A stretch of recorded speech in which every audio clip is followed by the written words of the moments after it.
Good evening and welcome to the Brockton Public School Finance Subcommittee meeting. Today is Tuesday, May 12, 2026. It's currently 6 p.m. and we are gathered at the Arnone Theater, 135 Belmont Street, Brockton, Massachusetts, 02301. In addition to being here, the public can view this meeting via Comcast Channel 8 and 1071 HD version and online via this link, www.youtube.com/TheBrocktonChannels. I call this meeting to order and I will establish a quorum. Ms. Oliver? Here. Ms. Sanfeo? Here. Mr. Rodriguez? Here. Ms. Azak? Here. Myself as the chair and our superintendent is also present. We do have a quorum. Agenda item number 3 is the FY27 budget presentation and discussion. I'll hand it over to the superintendent for the presentation and then we'll move forward.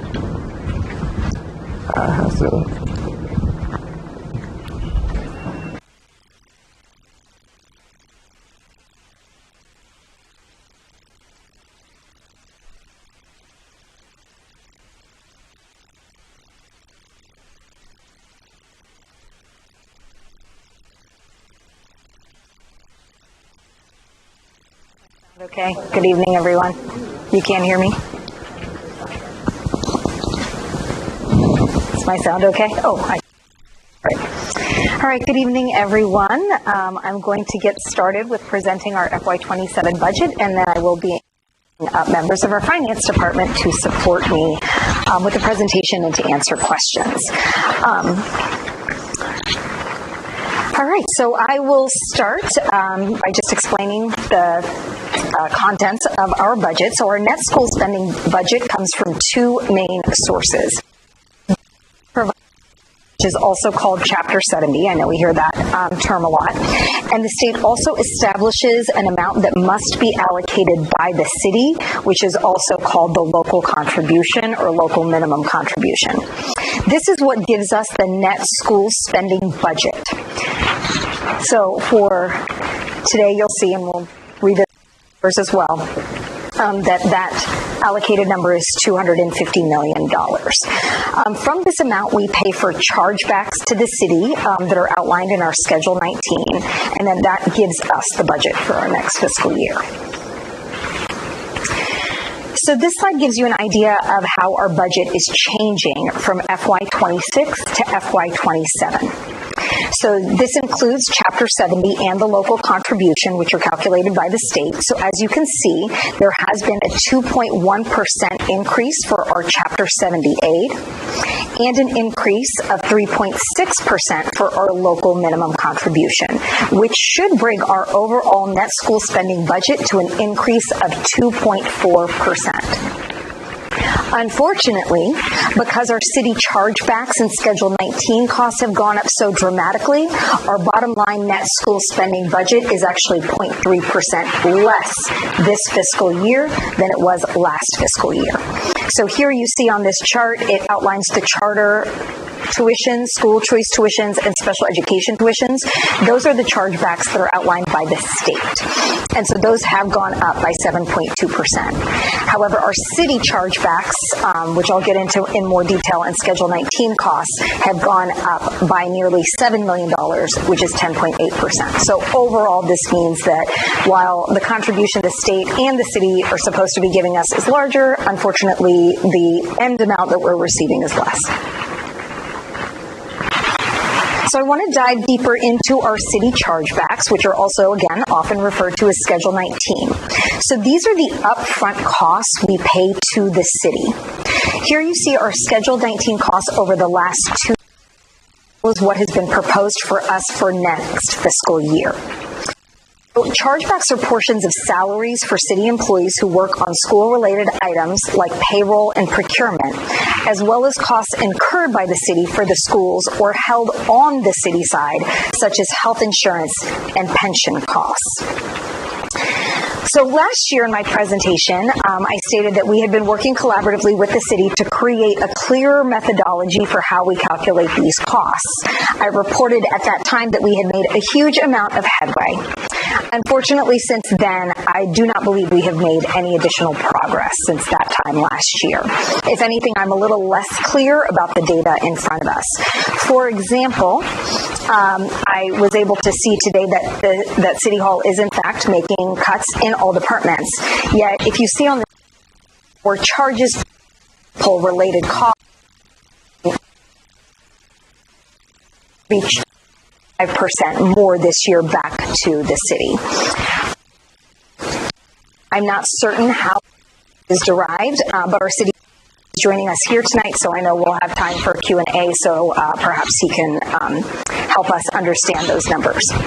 One cost that has gone up by 36% is the pension contribution cost. So the city CFO, this cost should actually be even higher, and we have asked for backup documentation so that we can do our own analysis. Altogether, as I mentioned, these city chargebacks have gone up so drastically at 11% that it has negated any increases we were given by the state. So even though we are in the last year of the Student Opportunity Act, it seems we have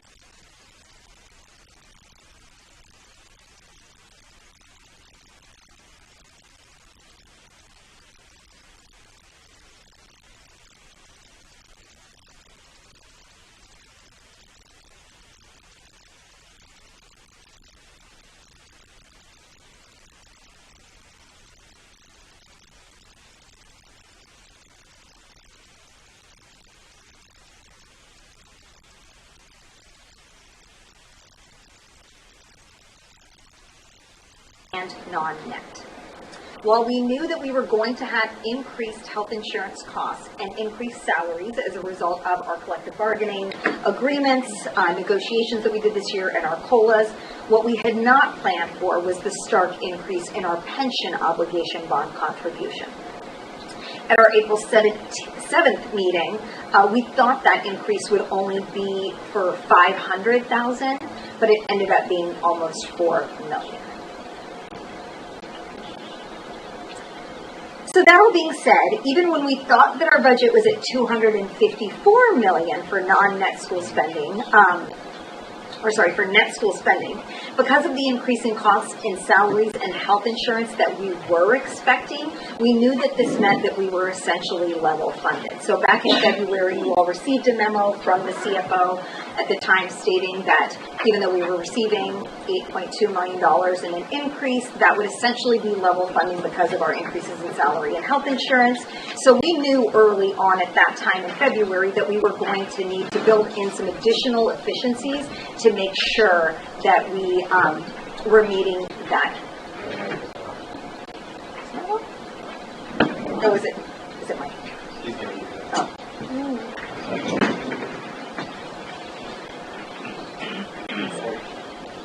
Oh, does it need to be green? Is that how I do it?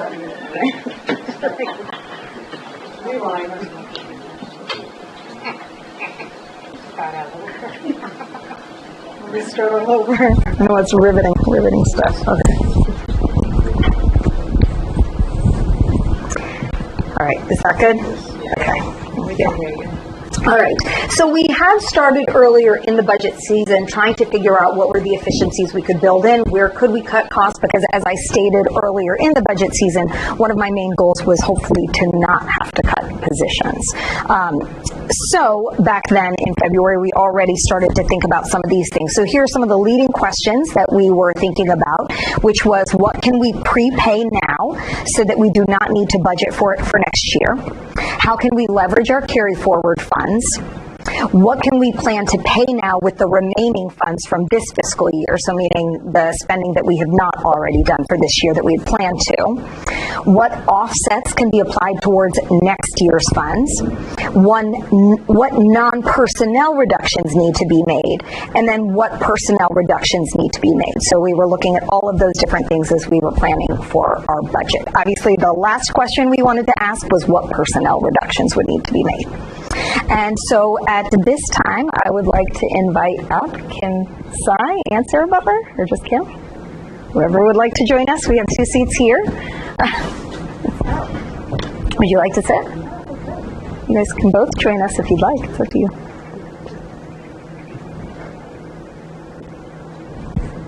No? Do you want to sit? It's up to you. Okay, let me give you this. Do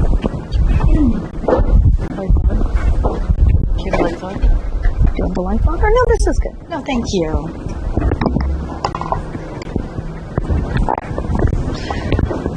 Good evening, everyone. Thank you for the opportunity to speak tonight. And picking up from where the superintendent left off, as we think about those costs that we have to incur year after year and are required, we focused on prepaying special ed tuitions for private, residential, and collaboratives. As you know, we cannot use this year's budget to pay for next year's expenditures, but the law explicitly allows us to pay for private and residential special ed tuitions for up to 3 months and up to a full year for collaborative tuitions.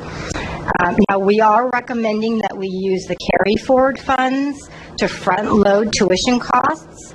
However, it's important to note for this body that in order to do so, we must obtain school committee approval and vote to identify spending using carry forward funds.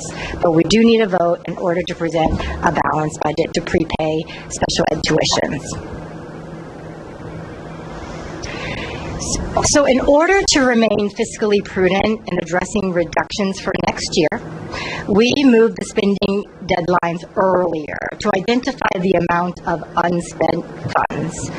So we are working in tandem with the City Auditor's Office, who has provided approval to set up what's called a school spending shortfall account so that we can identify expenditures that can be paid in next fiscal year, FY27, based on remaining funds from this year.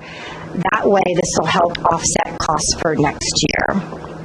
And as you can see from the list, here are some of the top expenditures that we are providing to the City Auditor's Office to identify and spend against any unspent funds remaining for this year.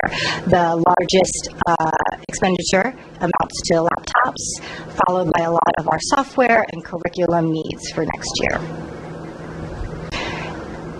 In terms of offsetting costs for next year, we are planning on applying circuit breaker, which we approximate will be about $8 million for student services only next year. Again, this is the only way we can really present a balanced budget. So doing so, this means that we cannot use circuit breaker towards transportation costs for next year. We're planning on using the entire $8 million amount for student services.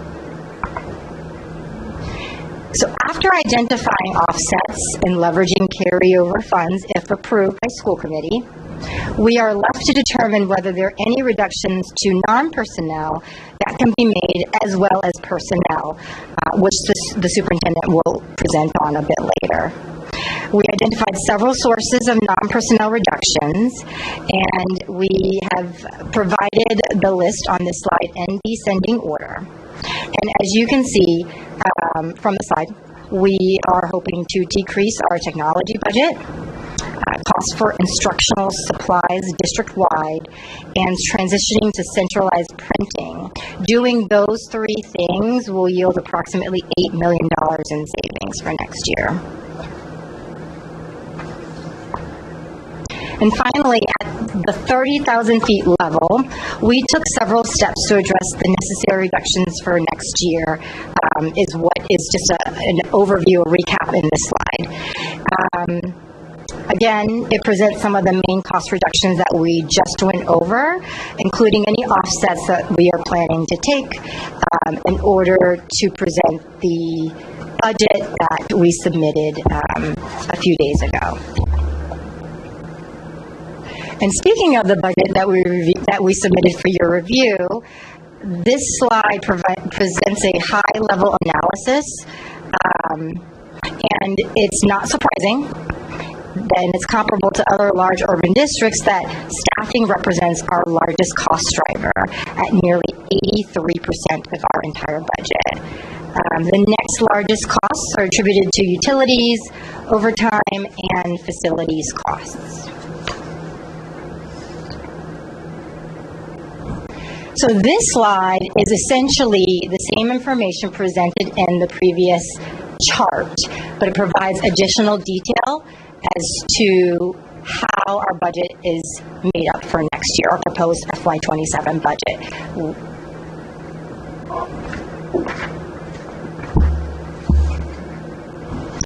And at this time, I will turn it over to the superintendent again. So as we mentioned, the last question that we were asking was on personnel reductions. And as you can see from this list, there were about 47 vacancies that we were going to reduce that would allow us a savings of $1.64 million without actually impacting people. However, when we got the news that our budget was going to be cut by $5 million, because as you can see from the former slides, we are leveraging every pot of money we have. We have been building inefficiencies, all again in order to make up for the fact that we were going to be level funded for next year. So the additional $5 million hit was pretty hard for us. And so these are the additional reductions we are going to have to do. So we'll start with the BEA. So the positions that we are eliminating, there are 43 of them. 12 were the original vacancies that we were planning on eliminating. However, because of seniority and the collective bargaining agreement, there is a way for those who are more senior to bump into other positions. So once all of that has been done, so our HR department has been working very hard to see, okay, for those positions that are eliminated, where are those people licensed, where can they go? And so after that entire puzzle has been kind of figured out, that has left us with just 6 people who will be impacted. And so I do need to get approval for reductions in force, so I will be asking for that official approval on Thursday. But we are also now still working on the other unions and non-union. So we started with the BEA because those are the notifications that have to go out first. So those go out on Friday of this week. However, now we're moving on and going through that same methodology with BESPA, where we have 83 cuts. Again, 30 plus of those are vacancies. And so again, we'll eliminate the rest of the positions and see where people fall. Again, the individuals who will be impacted are going to be determined based on seniority, so we will come back to you with those numbers when we have them. And then for IBA, A&T, same process. There will be 9 positions eliminated. 2 of them are vacancies. And for non-union, 9 positions will be eliminated. 3 are vacancies. So altogether, that brings a decrease of 6.672. So again, 1.6 of that was already what we had planned, was just the vacancies. But this is the additional step that we had to go in order to make sure we met our budget for this year. So that speaks to our net school spending. And then the last piece I'll speak to is our non-net school spending. So after only, as you all know, settling for a nominal amount in FY26, which did not cover all of our expenses, we are going with a different approach this year, which is to request the total amount of non-net school spending that is required. And then depending on what is allotted to us, honestly, we're going to have to make cuts because we will already have fully expended our circuit breaker, so we don't even have that option for next year. So since we can't really make cuts to transportations, the cuts will rest with community schools, adult learning center, and traffic duty. We may need to cut the number of crossing guards we utilize. We may also need to rethink our investment in the adult learning center. And again, I will come to all of you to have that conversation. Finally, I did speak to Dr. DeBarros today, and we did identify what cuts we could make. And I'll just be honest that if we were to have to go that route, we were able to identify about $815,000 that we could eliminate, but that would result in us foregoing the summer 2026 recreational programs. So again, non-net school spending is money that we cannot spend out of our net school spending budget. And while we've been doing our best to hold it together with circuit breaker over the past 2 years, our current circuit breaker does not make up for the shortfall from this year. So as you see here, we only received in FY26 $17 million. 14.9 of that was allotted towards transportation, and I put in a request for $4.6 million from the City Council to make up for the rest of that expense, since it is a non-net expense. Even if we wanted to cover it with circuit breaker, we do not have enough circuit breaker to cover it. So I believe we have 2.5 or 2.1, and they would have to provide 2.1 or 2.5. It's one or the other. I can't remember exactly. So next year we're asking for the exact amount.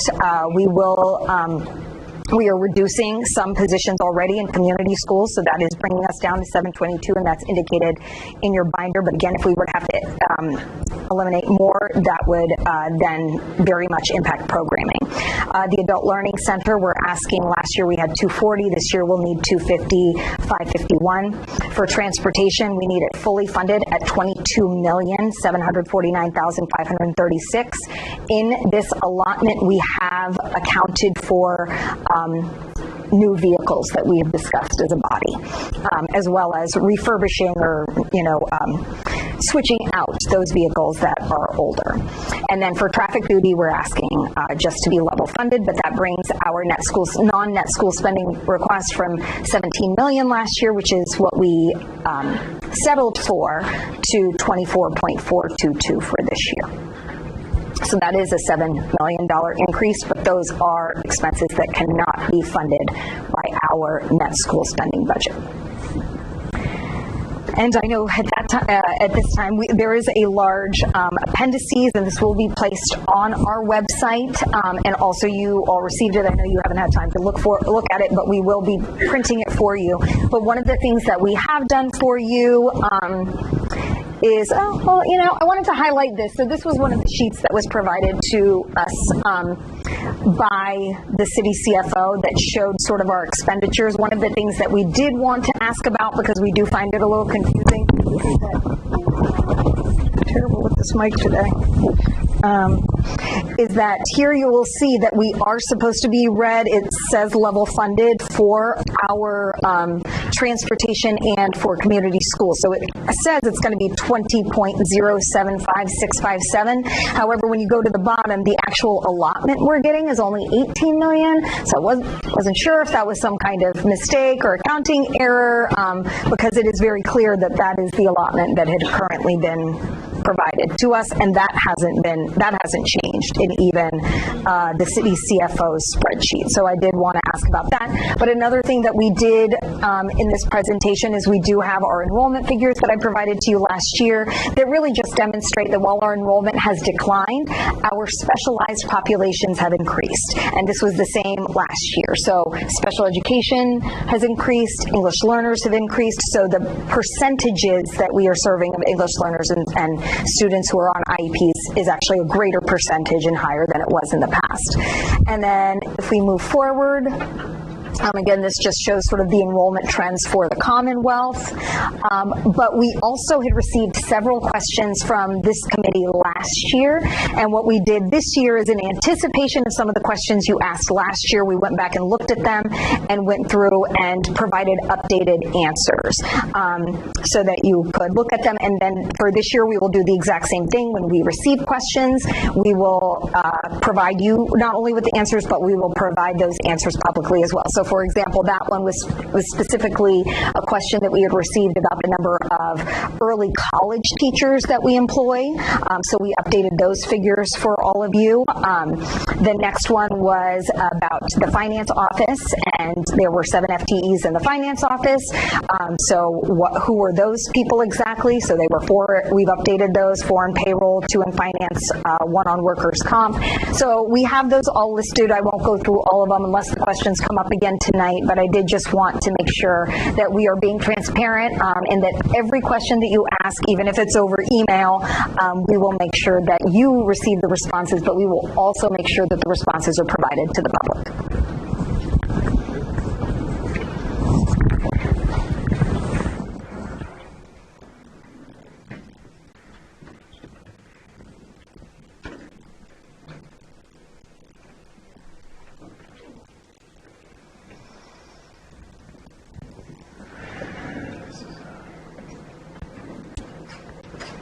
Thank you, Superintendent.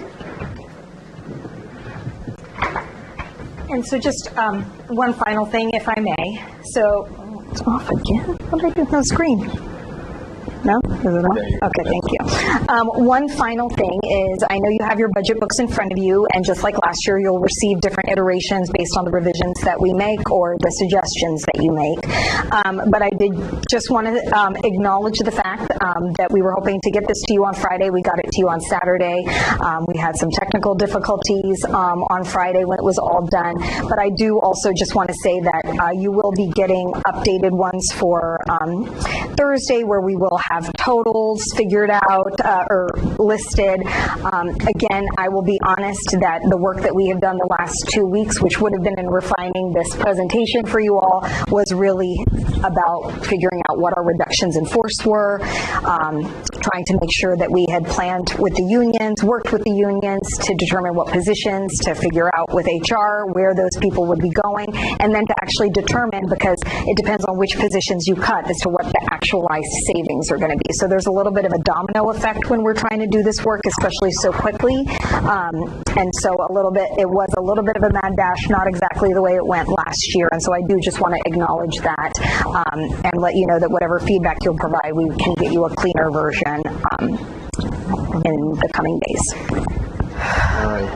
Thank you, Superintendent. Thank you for the presentation. In consideration that whenever we're talking numbers in finance, a lot of questions come up. What I would like to do is for us to go around the table.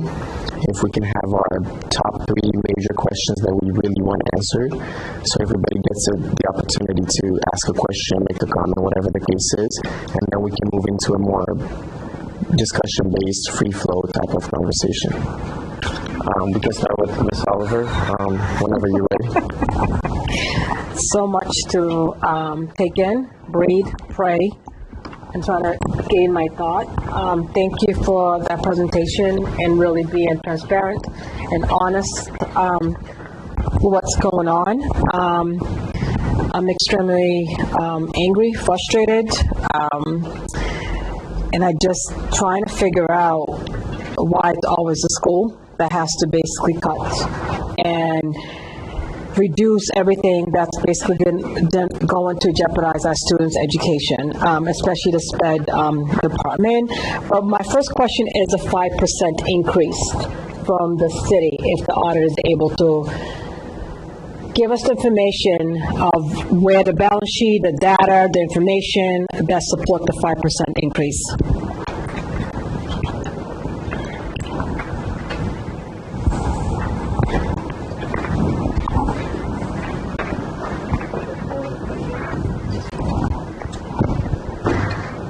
Hello? It's on. The 5%, from what I'm being told now, there's a caveat. I can't answer anything that has to do with the straight budgetary stuff that goes on in terms of what the city side does, stuff like that. It's more for Dr. Clarkson. What I can tell you is that the 5% for the Schedule 19, from what I was told, is that it is a placeholder and was left there for discussion until we figure out what the methodology is going to be moving forward. I believe Open Architects had mentioned that it was something for the MOU. So we have a 5% increase with no data backing it. Is that that you have not been given? Is that correct? It's based off estimates, yes. Based on estimate that continues to happen with no data or information to back it, and we're basically trying to cut educators that basically were living in a very atmosphere where everything is so expensive, and we're talking about taking people's livelihood away based on a 5% that we have no data to back it. Just give me money, but I don't have to give you the information. So that's what I'm looking at, and that's what basically it's so ingenuine, so disrespectful to us in this table that we're basically giving a number but nothing to back why you want to take all this money away from my education. It's nothing against you, it's just the fact that it continues to happen over and over again, and nobody's standing up to this nonsense but us. And when we do it, we get criticized, we get attacked, we're arrogant, how dare you speak on certain person. But it is frustrating when we're asked to basically lay off individual that is struggling to put food on their table because there's a 5% increase that we have no idea where it's coming from. It's very frustrating. Thank you. Awesome. Yield for now. Yes. Ms. Centello. My question is more towards superintendent, but I can wait. Either way, you can just grab a seat up front if you want. Floor is yours. My two questions to start off with is, how does this district decide how much funding each school receives? So let's say between the middle schools and elementary. And my second question with this budget cut, and the question is, will the class size, sorry. Hold the little button. Hold it. Hold it there. That one. Winter.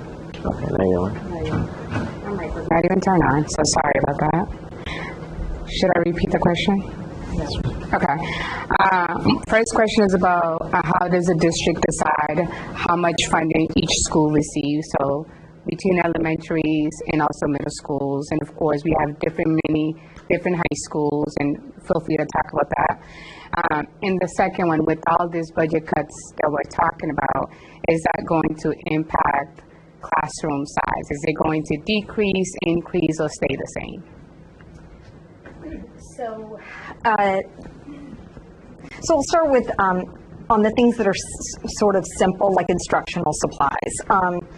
That we determine a per pupil amount and allocation, and so then each school will get an amount based on the number of students they have and the allocation we have. So that one's a little bit more straightforward. And for example, you probably saw in your books that for instructional supplies, we've actually made a cross-the-board cut of 27% in order to meet our budget for this year. But that really is just more of a per pupil amount, and we multiply by the number of pupils in the school. Sometimes we will make adjustments. I know you had brought up, for example, BVLA about why theirs was higher, and that could be because they have laptops that are much more expensive. That was an expenditure that we made because all of their learning is online and they had greater requirements. As far as how we determine how to fund each school, it's really based on the programs that are housed in that school and what their requirements are. So it's not just a per pupil allocation. It is dependent on what are their programs. Do they need paras? Do they have kindergarten classes? Do they have pre-K classes? So it really depends on what the programs are, and it can vary from school to school and level to level. One of the things that we had already planned on doing this year was we had looked at the enrollment, the declining enrollment, and found that at the middle school level, since enrollment was lower, and we know that our elementary schools have very high enrollment, in order to correct for that, we were taking teachers from the middle school level, so not physically those teachers, but taking some of those positions and moving them to the elementary level. So cutting positions at middle school and adding them to the elementary level so that we could keep class sizes down at the elementary level. So that's sort of what we have to do every year, is to kind of look at the class sizes, how big are they, and are there adjustments that... What did I do this time? Oh my, okay. Sorry.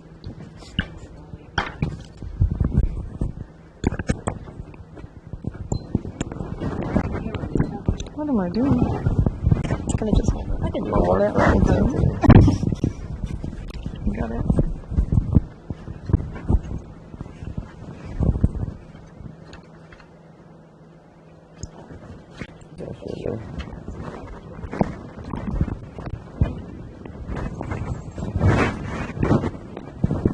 So sorry.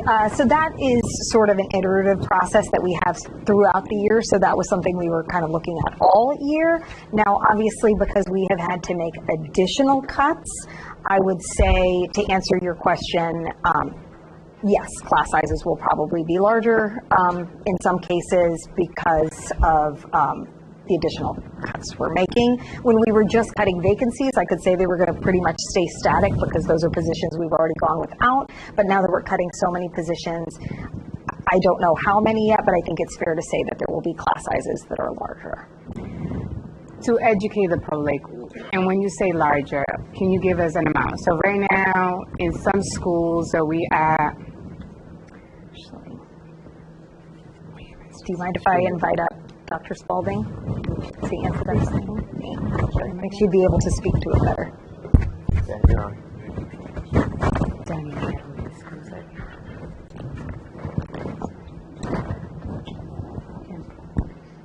Does this work? Can you hear me? Okay. So the class sizes at the elementary level especially can get up as high as 27, 28, 29, which is not at all ideal. And at the middle school, as the superintendent explained, we had already, in the interest of good budgeting and efficient use of resources and all of that, had been looking at class sizes, staff ratios to respond to declining enrollment. Those will probably set at 25, 26, off the top of my head. And are you saying that after this cut, this number that you just stated is going to be higher, or is that the number that we're going to get to? So at elementary, are we going to stay at 27, or is it going to bump up? So the additional complicating factor at the elementary level is we don't have any space as well. And so you can only have so many sections as well. So that's sort of a complicating factor. But with cuts in positions, class sizes go up, generally speaking. I don't know what to say. Like, disappointed, yeah, but like, how are we expecting one teacher to teach 27 students? But we'll continue this conversation. Do I have 3 questions or just 2? Was it mentioned that we're going to decrease electronics or the laptop section?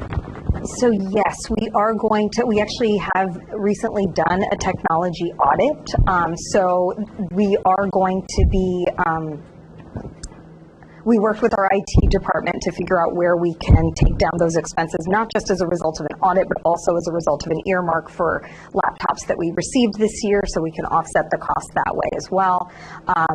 So hopefully we will still have a good amount of technology, but this is going to impact how we distribute technology, how we keep up with our technology, sort of the lifespan of our Chromebooks, or not Chromebooks, sorry, our laptops, and sort of the responsibility that principals have to take on, making sure that there's a longer lifespan of laptops.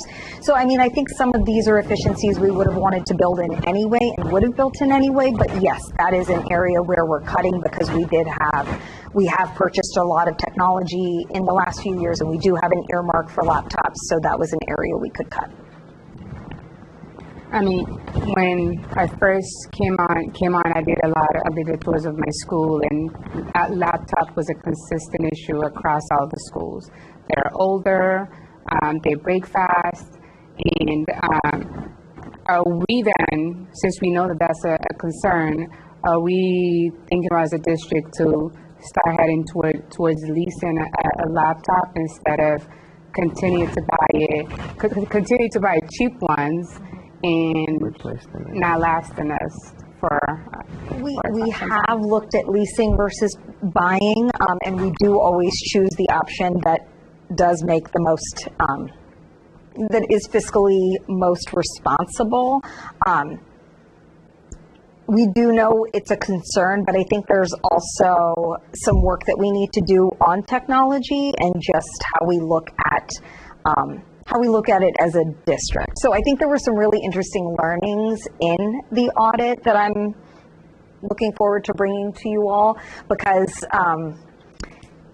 for example, we've actually bought 35,000 laptops since COVID, since 2020. And we are a district of about 16,000 students, so that's not, and we have 3,000 employees, so that is not unreasonable, but we do have a good amount of technology. So I think one of the things we really need to think about is how we're treating our technology, how we're tracking our technology, how we're making it last, how we're determining how much technology or screen time is appropriate at which grade levels. So I do think that there's some more work we need to do as a district on technology. That's not to say, if I'm advocating, I always want more and better for our students, absolutely. But in this case, if it was a trade-off between people, persons, positions, personnel, and technology, I would take the positions. Thank you. Mr. Rodriguez. Thank you. Question is for the auditor, if you want to grab the mic. Maybe the superintendent can chime in on this. Just for the public to understand, can we just go over what is the end of the year report? What does that actually mean? City side or school side, at the end of the year report mean? Yes, not on. Mic is on. Already.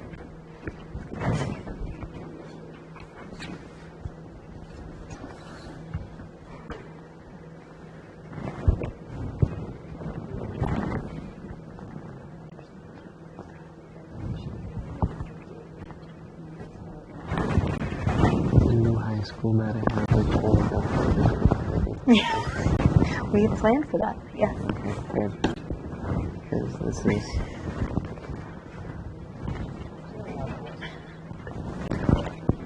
Well, my question is, can you just explain what the end of the year report is, and what does that mean for the city side and the city side?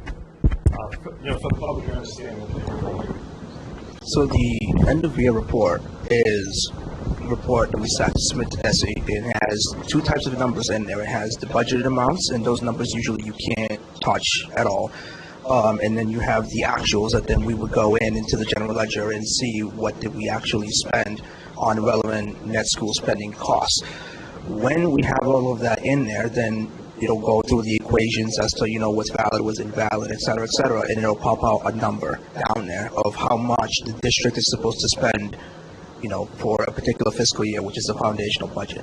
Then what happens is it'll throw a different number and say if we've exceeded it or if we're in a quote-unquote deficiency. The word that gets tossed around a whole bunch, right? If you've underspent, then that's the carry forward that Dr. Heliani alluded to earlier, where we have to, by law, make those funds available for the schools without further appropriation for the next fiscal year. And then they have to go and spend whatever the foundational budget is for the next fiscal year, plus those allotted funds. And the more, obviously, money that you carry forward, that number gets substantially higher. Then you have the elements of Schedule 1 and Schedule 19. The Schedule 1 is your actual cost of what we've actually spent, and the Schedule 19 is the contentious one, where we look at to see what we budgeted for city-side expenses and how we basically won't go on and calculate it, which is important to have that methodology. And I believe the methodology that was used before, for people who don't know, there's, I believe, 3 different types of methodologies. The one that we use is basically the school budget divided by what they call the total amount to be raised on the tax recap, and that gives you a ratio of sorts. It could be 40%, it could be 38%, 37%. Then what they do is they would go in and to calculate those costs for city side in terms of admin costs, because we know that health insurance is different, pensions are different, things of that nature. They're all completely different, but the quote unquote, the 5% that they had put up there is strictly for the admin costs. So we would go in, use that ratio to say, okay, 38% of the auditor's budget was used to assist the schools with X, Y, and Z. And that's basically the methodology that we have used for, I mean, it predates me, to be honest with you. All right. Now, with that end of the year report, since your tenure and any history prior to that, why would the auditor's office or the school district have to amend that report if they have to? And who would indicate that they have to amend that report? That's a great question. I'm not going to misspeak. Obviously, I don't know what's going on with the whole the pensions thing, right? Where they're trying to amend it, I guess, to to show that we had actually met the obligations with the pension obligation bonds because they never used that before, and I guess DESE had said no to it, even though the law or the act in 2004 had said as much. I'm not party into those conversations, if you will, but usually you would want to amend the end of year report if there's a mistake. It's the same thing with the financials. Like if we make a mistake on the balance sheet of all things, we want to go in and make sure that we amend it to make sure that it is proper, because you want to report the appropriate numbers. That does have ramifications when it comes to funding, when it comes to free cash certifications, and among other things. So from an auditor's perspective, you want to make sure that all the information is correct. And if we didn't provide, correct information, or something was missed on the end of year report, we would want to go back and make sure that that is corrected. Wouldn't it be prudent that you, as the city auditor, be involved in those conversations? I do want to be involved in those, and as I mentioned before, where the auditor is supposed to sign off on the end of year report, and that hasn't happened. That's a serious red flag, at least in my book. So, to your point, my goal for this year is to make sure that I do see that end of year report and make sure that everything is correct before we put signatures on it and send it to DESE. I mean, this is nothing against you because I know you're newly in your role. So I'm going to go back to FY23 when the district, and this is prior to the superintendent, when we had to meet with the DOR Secretary A&F and many folks. So in FY23, the school district was charged, correct me if I'm wrong on these, I know I'm not wrong, $4.3 million that the school district was overcharged. FY24, if I'm not mistaken, it was $5.3 million that we were overcharged. FY25 was $5.6 million overcharged. So here we are. I mean, I'm not even going to 26 because I don't know I know there's going to be another overcharge. There's a common denominator that exists in this whole financial structure of the city of Brockton. So you as the auditor, are you confident that with the budget that's being proposed and the numbers that the end of the year report's not going to be amended, or there's actually an overcharge? I can't speak to that, but when we do the end of year report, I will go in and make sure that the appropriate expenditures are being, put in on the end of year report, and we're not,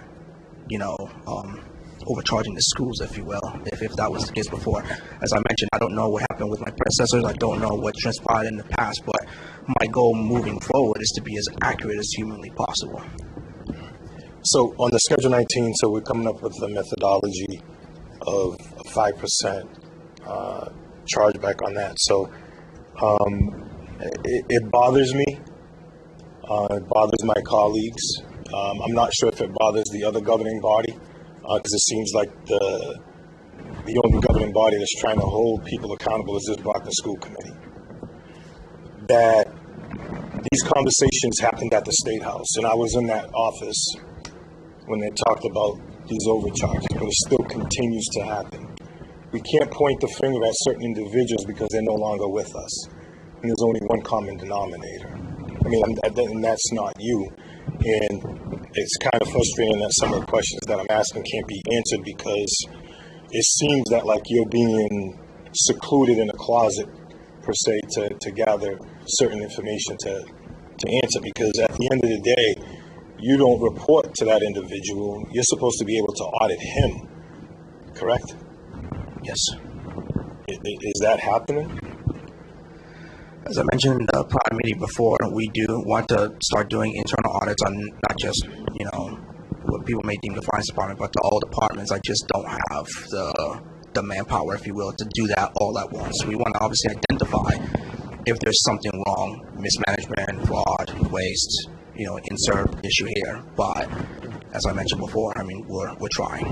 So with the budget that's being presented right now, with the numbers that the CFO is providing you, are you comfortable to sit here and state that his numbers are actuals to support this district, that there's no malfeasance or robbing Peter to pay Paul, or to fund a certain side of the city side budget using school funds? Because as we can see that, Chapter 70 funds that come into the city is substantial. To see an increase of $8 million, but yet we're being underfunded because of old laws, or because somebody was didn't know about it, but that's been in this position for quite some time and has 20 or 30 years of financial background per se.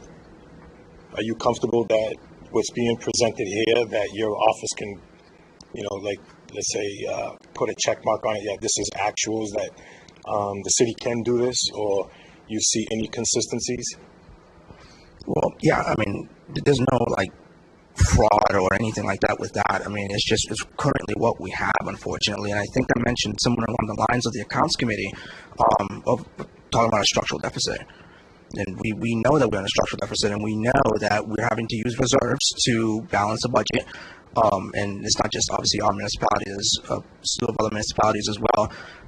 Could we do better? Sure. I could do better, but I could say that, myself. But I would also like to point out that the state is also at fault to some extent, because there was a report that came out recently from the MMA saying that the unrestricted, that's what it's called, the unrestricted general government aid is currently underfunded by about 30%. So big municipalities suffer more because we're supposed to get more money from them, and we've been underfunded since basically the Great Recession, which was back in 2008, 2009. So if those monies don't come in, then obviously it makes it even harder for municipalities like ours, like gateway communities, to basically fund the necessary services that we need to fund. Public safety and education. It's extremely difficult to do so. But. So just one last question, Vice Chair.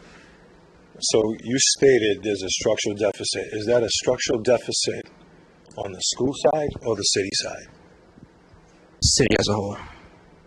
I asked, is it city side or is it school side? I'm not talking about just one city. When we talk about departments, is it the school side or the city side? When you plead the fifth? I won't plead the fifth, but yes, if you talk about it from a perspective of who has to balance the budget from a revenues perspective, yes, the city side is the one that has to provide the revenues for that. If you want to say it that way, then so be it. I can't. Thank you. Thank you.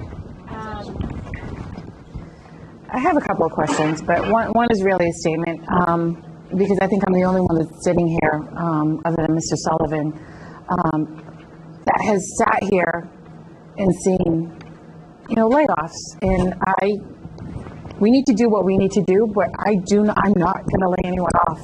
We're going to have to figure something out. When you lay off staff, teachers, our students, we're going to have larger classrooms, and our students are going to suffer.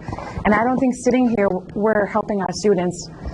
I know I'm putting a lot of pressure on our administration, but it's our job to work with the administration to figure this out. I do not support any of the layoffs. It's just, I've been through it, and we need to give our staff stability.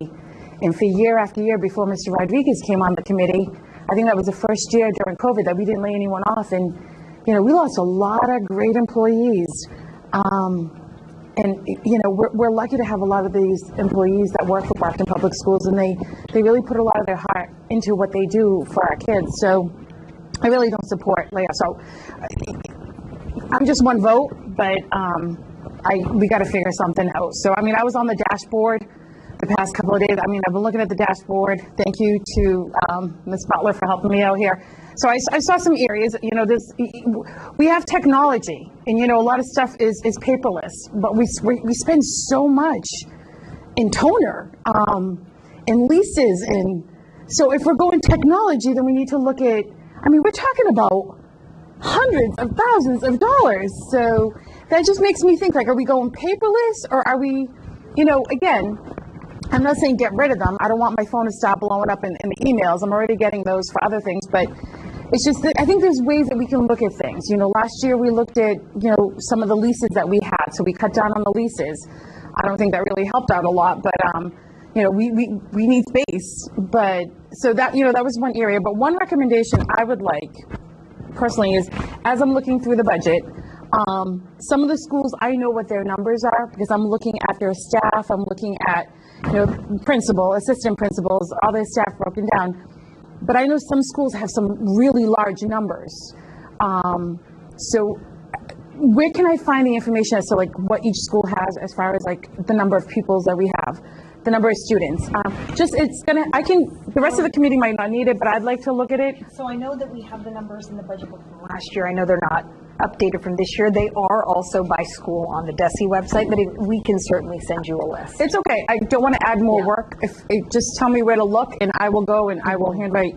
Just so I have this as I'm looking on here, and I see if there's programs, because a lot of the schools have specific programs that are only at those schools, and that's why some of our students are going specifically to those schools because they're not in the neighborhood.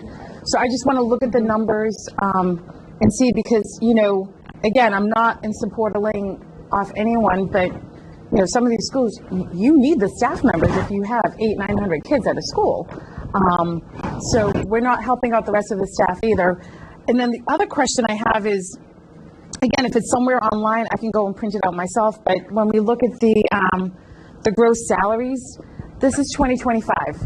January to December. Okay. Yeah. So where do I get an updated one? Because I'm seeing names that I know, like, I just want to go through, like, highlight the ones that are no longer on here. Meaning get the 2026 one? Yeah, that way I can, because here I'm looking at these salaries, and then, for example, there's like school committee members that are no longer here, positions that are not, that are open, there's no longer, rather than look at these dollar amounts, I want to for just my information, where can I compare this one to the current employee list to see? Yes, that is a great question. I can get you that information. Yeah. Sorry, again, I don't want to add added work unless the rest of the committee wants this as well. I don't mind, going to Central and getting it. Those were a couple of things, but I did question a couple of stuff that I had seen on the dashboard. And again, technology, when we say technology, I think laptops, but it's more than just laptops. It's just, things that are being outsourced and things like that. We can take a look at those. One thing is we have the MiFis, I know years ago when we first started getting the laptops, we did talk about the leases, because by the time the leases got older, they're no longer any good, they're not going to be worth anything. I'd like to look at the different pricing, but how are we doing with laptops? How many on average are we replacing per year with the high school? Well, actually, this question was asked last year, and it is in there. And actually, thank you for the presentation. So I am going to... Yeah, no problem. But I saw that it was emailed to us, so I'll take a look at that closer. So, yes, I do want to talk about printing as well, but just to speak about leasing or purchasing laptops. We did explore both. There was no price discount on the devices as we used them for 4+ years, and so returning them was not advantageous to the provider. They're not going to take it back. There's also an interest rate baked into a lease, which effectively makes it more expensive. If we were to lease for a shorter period, 3 years, and return the devices to the provider at the end of the lease, the number of devices that go lost, stolen, damaged beyond repair becomes problematic, and any cost savings on a short-term lease would most likely be negated. So I think that's why we have historically decided to purchase. However, what you noticed about printing is exactly right, and so that's what we on the list of savings, we listed $800,000 in centralized printing. So this is an idea that we were going to be exploring a little bit more slowly, but now we have chosen positions over printing. So we will be centralizing printing. Right now, we do have individual printers in a lot of our classrooms. We do have toner for all of those classrooms. So transitioning to a model where we have large printers where you kind of send it to the printer, scan your ID. I know a lot of places have already moved towards that. Again, we did not want to move towards it as quickly. We will be making sure that everybody is, trained and aware of the changes, and I do apologize that they're going to have to go a little bit faster than we had originally planned, but we figured the trade-off of saving, 10 positions versus the $800,000, because $800,000 is just half of the cost. It would cost our printing right now costs $1.6 million. I would also say that I'm going to be cutting down on y'all's printing too, so just putting that out there. So we're going to have to think about bringing our laptops and all those kinds of things. So it is inconvenient. It's going to be inconvenient for our teachers. It's going to be inconvenient for all of us, but it is something that we should be doing in order to save money. And question. So I had seen there was it was a substantial amount. I don't know if it was in the book or if it was online. It was probably in the book for graduation. I think it was $115,000. And I know that's for all the schools, but a lot of stuff we rent, and we should own our tents if we don't already own them. Chairs I know we've purchased over the years. I know storage is tough, but I mean, when you look at the cost over the years of what, to rent, it's an investment. I mean, we're going to have graduations, we're going to have ceremonies at our schools. It's something that it's not a one time, it's a yearly, it's multiple times a year that we're going to need these supplies. And I'm just curious to see, because it wasn't broken down, and for 115, like what is that? I'd like to see, I was just curious to see, because I also don't want to take away from our students. Right.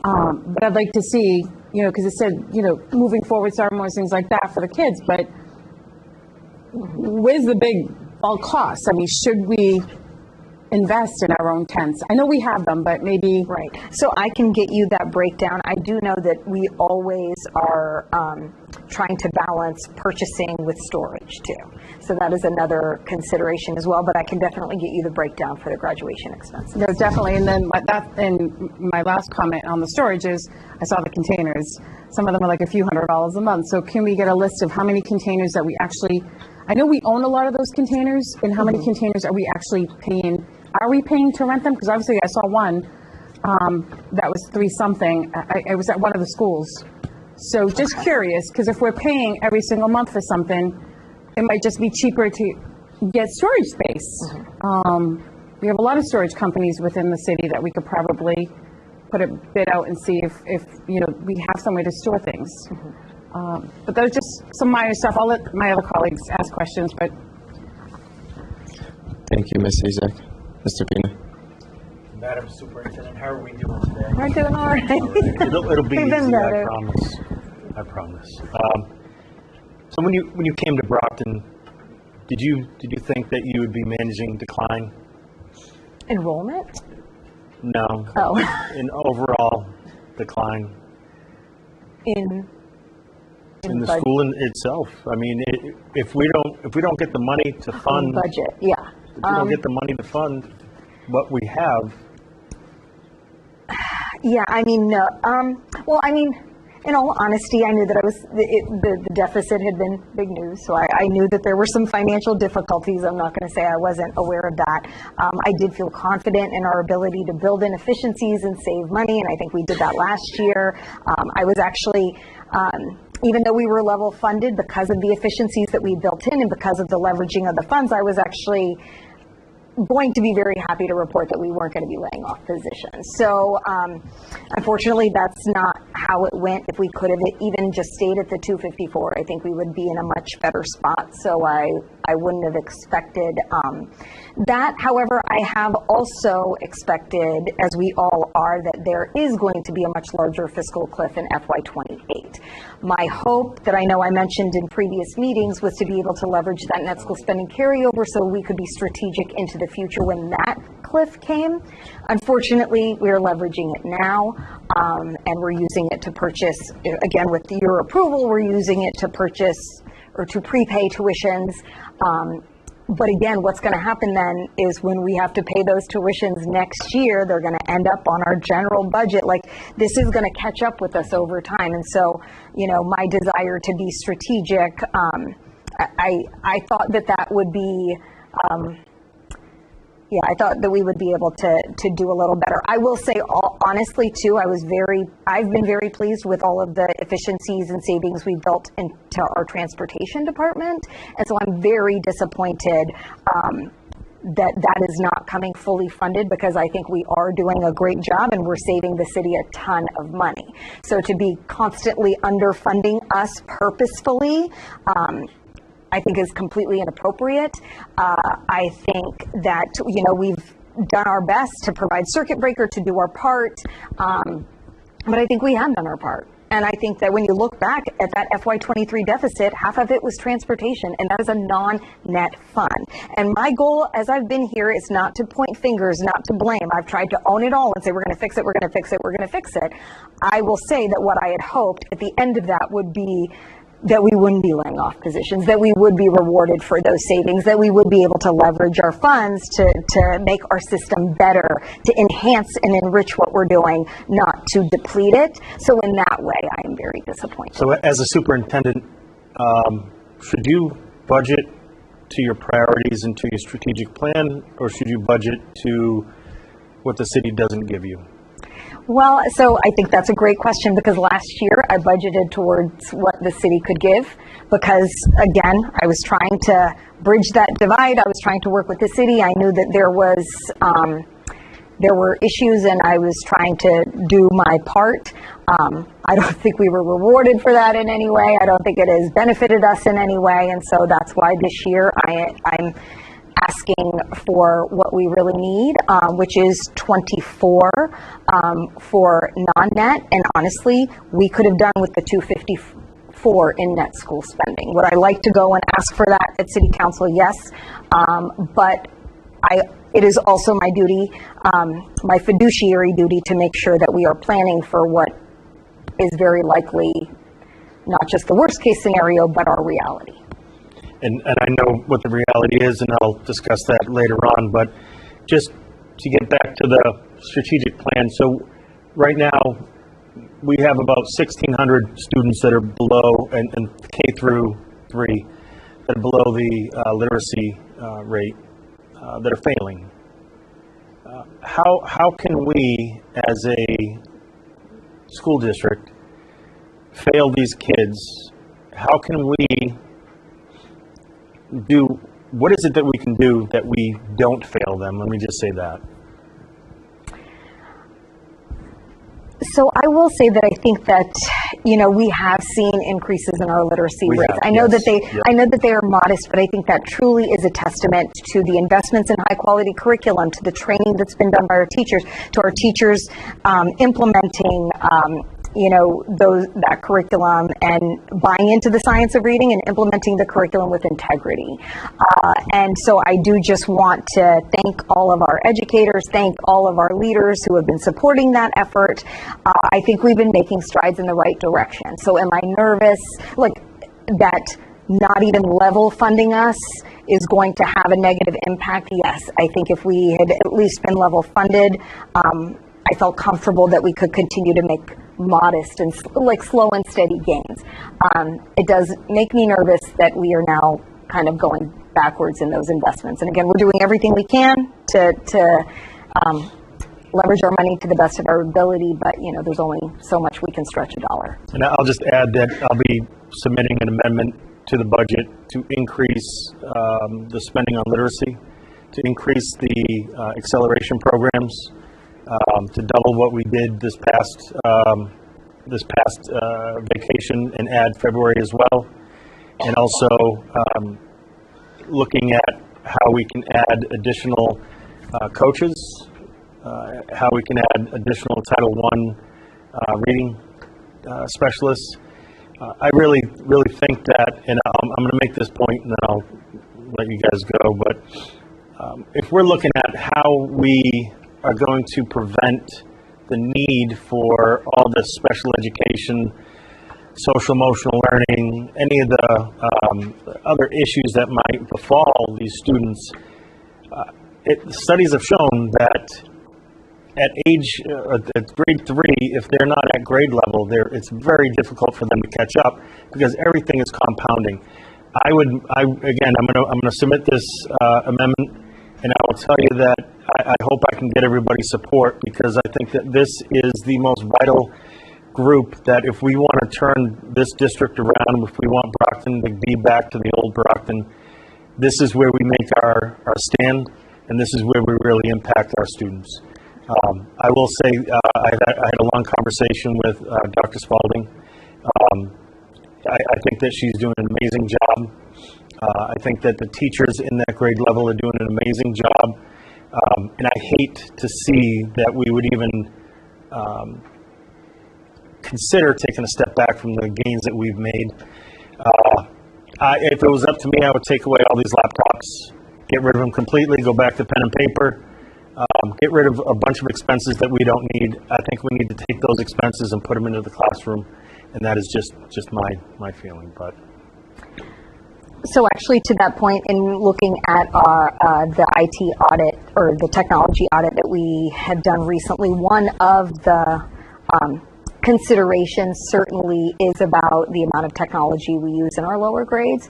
And I know there's been research coming out about the screen time. And so, there have been conversations and there are some recommendations that I will certainly present to all of you and that we will talk with our school leaders about potentially having less laptops at the lower grade levels and having it more one station per classroom. Again, some of the issue with that, however, is the fact that we have curriculum that's online. So any changes that we need to make, we obviously will need to make thoughtfully. But to your point, I do think that is something we need to consider. I have a whole list more, but I'll wait. Thank you. Man, where do we begin? You wanted to say something? There was one thing I did forget to mention is that we did receive notification last night that they did find $800,000 more. So that will at least make it such that our bottom line budget, instead of going down 0.3%, we would now just be flat at 0%. So they were able to allot $800,000 more. So I do thank the mayor. I thank the city. I'm wondering if you can go back to wherever you found that, see if you can find $4 million more. I'd be really grateful. But yes, I did want to make sure. So one of the things that we will be thinking about too is what can be added back, what should be amended. And so as you are presenting these ideas, we will certainly make sure that in the 800,000 addition that we present to you on Thursday, that's taken into account. Thank you. I'll start with the statement. I think everybody around this table are on the same page when it comes to school finance. We've all expressed this to you, Superintendent. We've had conversations among ourselves. I do not agree with the 250. I think it would be doing a huge disservice to our community, and to our staff, our students, and everybody that contributes to education of our kids. That being said, I know we've been talking budget. I've been coming to you, we need the budget.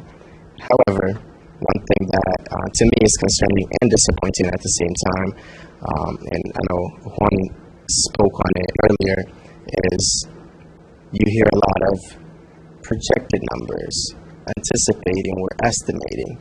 I'll tell you this, when we're talking about holding people's position, if you're estimating, it's to the extent that their position is safe and then there's an additional for you to do whatever you need to do later on in plan, that's okay. But estimating to the extent that later on you're telling us hey, as a matter of fact, I need to charge a little bit more, but now we have to go back and say, where can I take this from?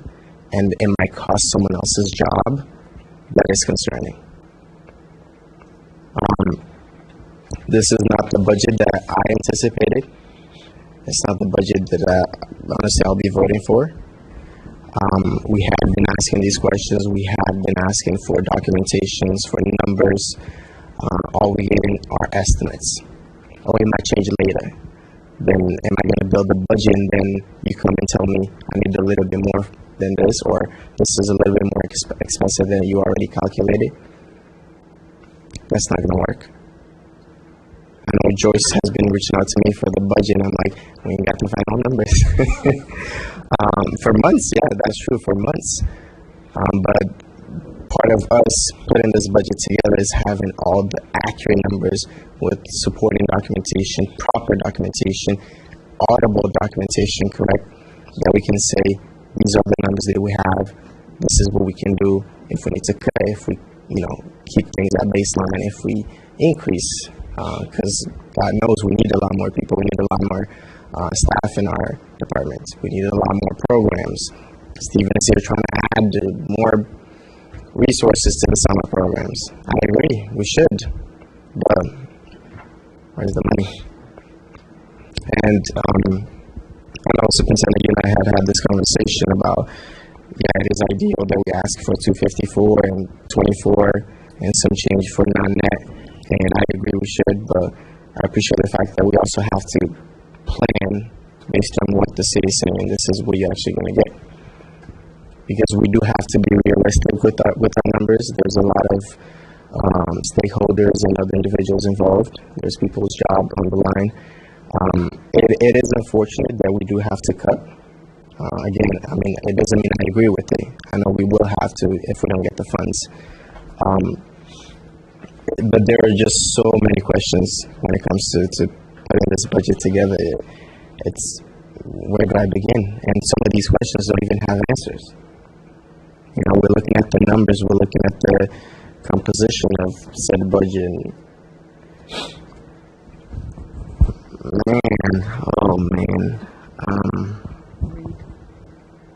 I know when I joined this committee, we talked about class sizes, we talked about resources, we talked about literature, we had requested a budget in the past, and that's not what made it to the city council. And here we are.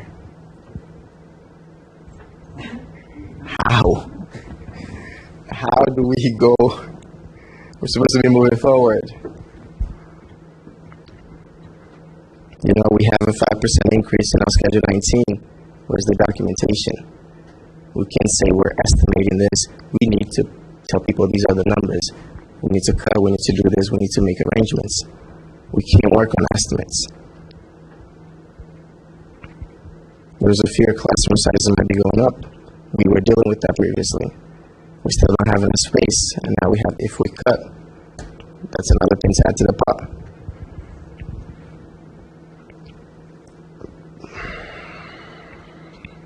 Honestly, I don't even have questions. I'm just frustrated.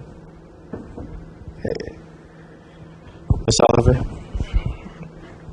Well, I'm just going to make a few statements. I don't have any more questions because we don't get answers. We only get answers from the superintendent and her team, which I appreciate. You're hardworking.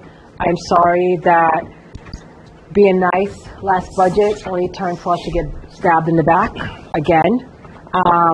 Maybe we shouldn't play nice next time. I think for myself, I am going to vote for the full amount. I am not going to vote for anything less.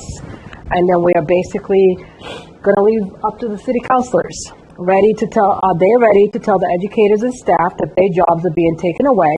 Because I'm not voting for any layoff. While so many families in our community are struggling to put food on their table and gas prices continue to rise.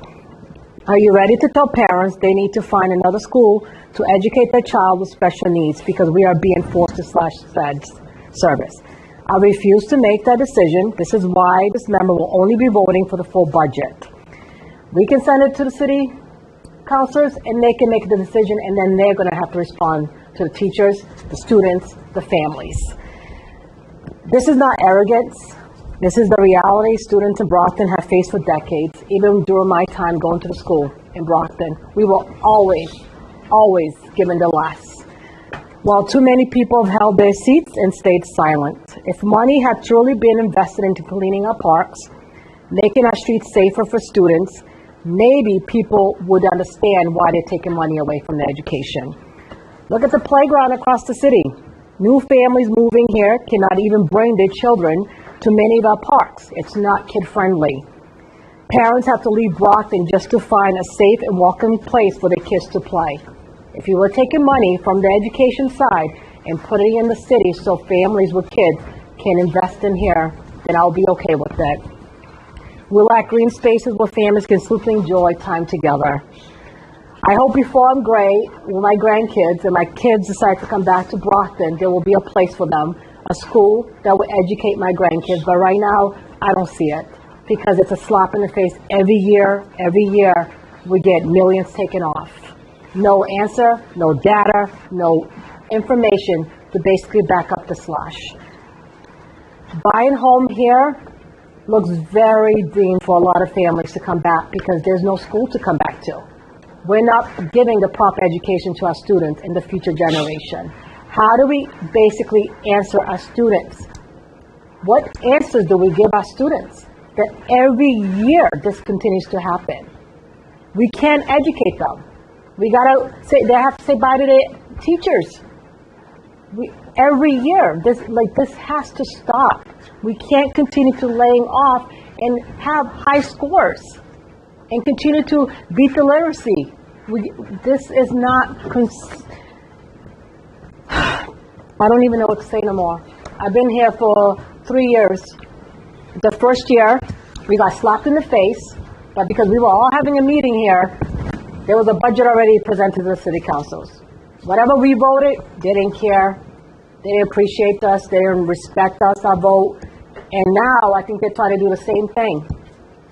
The voters voted for us to sit here to basically give our kids the best education. I need data. I keep asking for information on Schedule 19, and it's been 3 years. Nothing. I don't get any information. This person keeps his $200,000 salary. How about we freeze his salary instead of cutting teachers? How about we do that? Why does he continue to get paid, but do whatever he wants because nobody's holding him accountable? Only this table is, and we get attacked, we're arrogant, we're everything in the book because we're fighting for every penny for our students. That's not being arrogant, that's being true to what we were voted to be here for, to fund our education. Brockton student deserves the best and nothing but the best. And that's what I'm going to fight for. And I'm going to vote for the amount that we were supposed to get. And then the city councils can do whatever they want. Are you?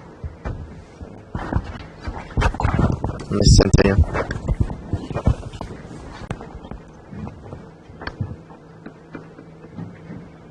Well, this is my...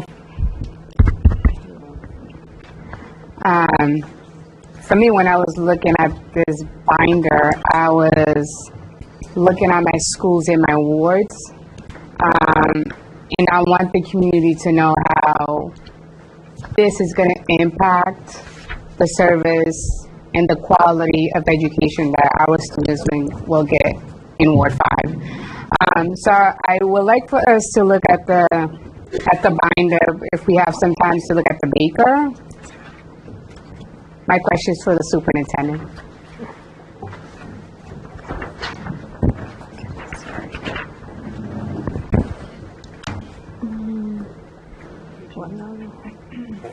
Four. I know I understood. I don't know. I'll find out. Sorry. What was your question? Page 4. Page 4. Okay.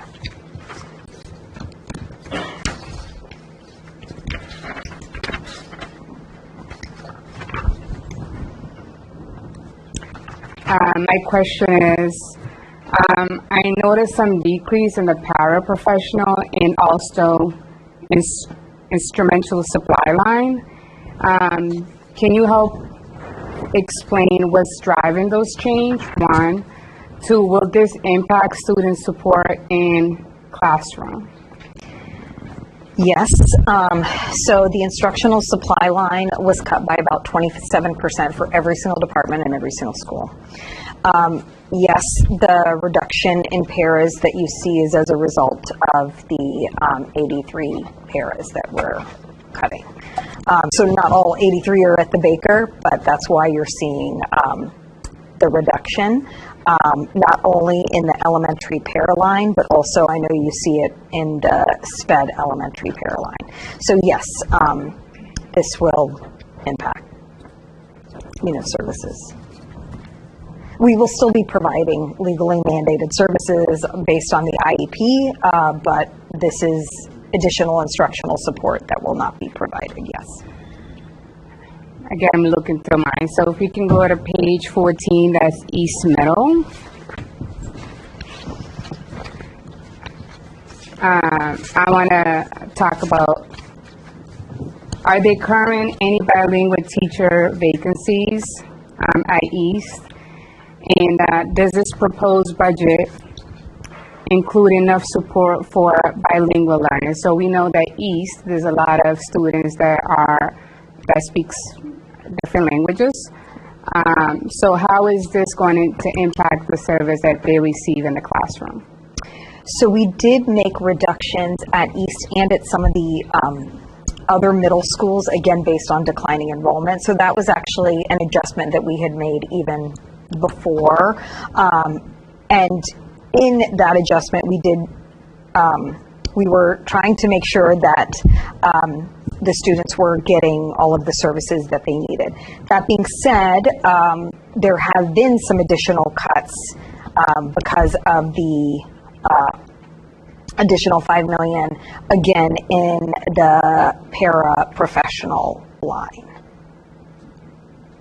So I know you did talk about it earlier, so the paraprofessionals that yes. is going to be cut in that position. Correct. The teacher positions that are there in specific were the adjustments we were making already. For right now. Mr. Rodriguez, do you have any follow-up questions? Check. Mic check. Mr. Auditor,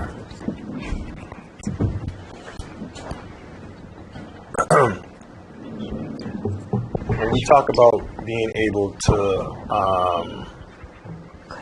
audit Schedule 19 being audible, do you coincide any of those departments with the city charter or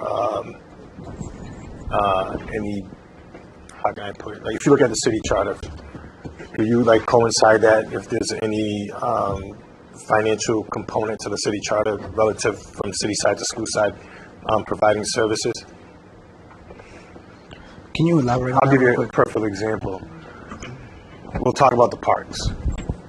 So we get charged Schedule 19 chargebacks on the Parks Department, right? But on the city charter, it indicates, that all the parks adjacent to Brockton Public Schools is maintained by Brockton Public Schools, unless a lawful vote by the Brockton School Committee to authorize maintenance and rentals of our facilities that the Parks Department actually, mows or cleans up. But since I've been on this committee, there's never been a vote, but those services are still provided and we're being charged Schedule 19 chargebacks when the city charter indicates that. And the reason why I picked up on that is, working with certain, city councilors and trying to upgrade some of our facilities to support our students, there was a chargeback to the schools, and I was trying to figure out why they wouldn't be able to move forward. Is because of the Schedule 19. It's clear as day. So do you look at something to that nature when you're basically auditing, is the city able to charge the schools a Schedule 19 chargeback for our facilities when in actuality you don't even control it? It's the school department. So we're trying to look at everything. As we mentioned before, we're all relatively new to this. We all got thrusted into this mess, if you will. We take a look at everything. We take a look at the legal. We take a look at the financials. Does it make sense? And that's what we're trying to. When we met with you guys, with Arnone, who is unfortunately still not here, we had completely mentioned that we're trying to completely restructure the way that the Schedule 19 works, the spreadsheet, all the calculations, everything, to make sure that we're showing the school committee how the city is providing these, services, the audible services to the schools. But we have to take a look at everything. I mean, to be honest with you, I didn't know for the longest time about that, and I know that conversation had come up via counselor as well. So there's just things that come up, and you have to sit here and be like, okay, that's another wrench, if you will. You need to figure out, is it eligible expense for Schedule 19? Because I mentioned before, when we do all of this stuff, it has to be accurate. Like, I'm done with the inaccuracies and finding this and finding that. It's too much. I mean, at least from my department's perspective. I mean, we get killed out there because there's just, mistakes, or something happens, or something's not written down, or it's a lot, and we're trying to change. It feels like everything. And I say it in every single accounts committee that we're trying to do the right thing, but it's not easy. It's not. And when you have the staff that we have in auditing for a budget that is $618 million, we are probably top 4 or top 5 biggest budgets in the Commonwealth out of 351 municipalities. That's a job and a half in my book. That's extremely difficult to do. But to answer your question, we're trying to do everything we can to make sure that it is extremely accurate, to present not just to school committee, but or to counselors, to people, the people that we work for. Thank you. Thank you for that response. It was one of the things that I was looking at, just to see that, how is this, justified as an expense. And it was something that, the city has been doing for so long that everybody thought that it was normal when it wasn't normal. But the other piece is this. So, and I know the mayor's not here because the ultimate authority when it comes to the budget is him. And the only person that can hold the CFO accountable is him. And I said it, my last name is Rodriguez, but I'm not the mayor because that individual would not be here. But the thing is that when you can sit here on Enterprise, I know they're in this room, and they can actually make a statement that I'm going to do everything in my power to make sure that high school gets built. And I have to take out the trash if I have to. But yet, the individuals that are going to benefit from that high school are our students that are in the elementary, but yet you want to build a high school, but yet you can't fund education properly in the city of Brockton. Does that make sense to you? It doesn't make sense to me, but can you correlate that? Because you as the auditor, just from my meetings with the state, you have a lot of power. This body has a lot of power, and I always tell my members, we can use that to the full extent. And if it was up to me, and I'm going to lobby my colleagues, that we have to revisit another issue, that I think we need to put a freeze on a payment and let the city pick that up if we don't get to our 254. Yeah. Thank you, Mr. Rodriguez. Ms. Isaac, do you have any follow-up? A couple of things. Mr. Auditor, actually, I appreciate all the hard work that your department's putting in, and your transparency is actually very refreshing to actually get straight answers now and then. So we do appreciate everything, and that's twice we've had him up here. So I appreciate it. One question I have is, I'm not well, one is we have a lot of questions. Deadline. So this is really our first big meeting, May 12th. We're finally going over the budget. When do we need this approved to get it over to City Council? When is it going to get on City? Because prior to your administration, Superintendent, there was a budget that was sent over without our vote. So when we appeared that evening at City Council, There's a lot of confusion, and and then we explained to some of the councils that we didn't vote on that. We don't know. This is the one that we voted on. So I just want to make sure that we have this calendared, so we know when this needs to be to the city council, and then usually the city council it's early June.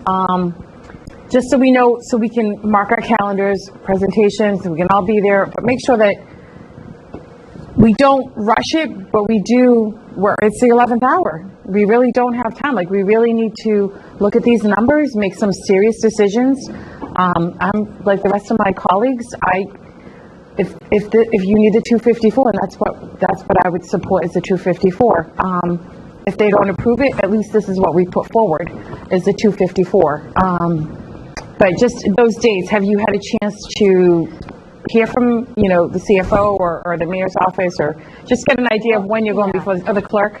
Well, as per the city charter, I believe we have to turn it in by June 1st. We did schedule our meetings accordingly on your informational bulletin. I know we had kind of scheduled them staggered out all the way up until May 28th. However, there was interest then from this committee on speeding it up for the exact reason that you mentioned. So to maybe make it so that we were done on the 19th instead and could turn it in. I'm amenable to whatever the committee wants. That being said, I know that the budget is pretty much already to print on the city side, so I don't know if speeding it up and turning it in is going to get us anything additional. I'll be honest, I know that Dr. Clarkson had emailed yesterday that it is not the amount that is approved by this body that is what is turned in. It's actually the mayor's determination, and I know that you sent that to our legal counsel. I'll be honest, so I'm kind of stuck in between trying to figure out what to do and trying to, again, I need to plan for whatever we're actually getting. While I recognize that we want to also put forward what we think we actually need. I know the LRG report says that we should not be budgeting based on an aspirational budget, and so that's why I'm trying to be realistic in what I'm presenting you, even though I know it is not the ideal scenario, but I'm really not sure. I'm not sure where to land as far as what I'm going before the city council with. So, I mean, the next meeting's Thursday. I mean, there's not much we're going to be able to do in not even 2 full business days.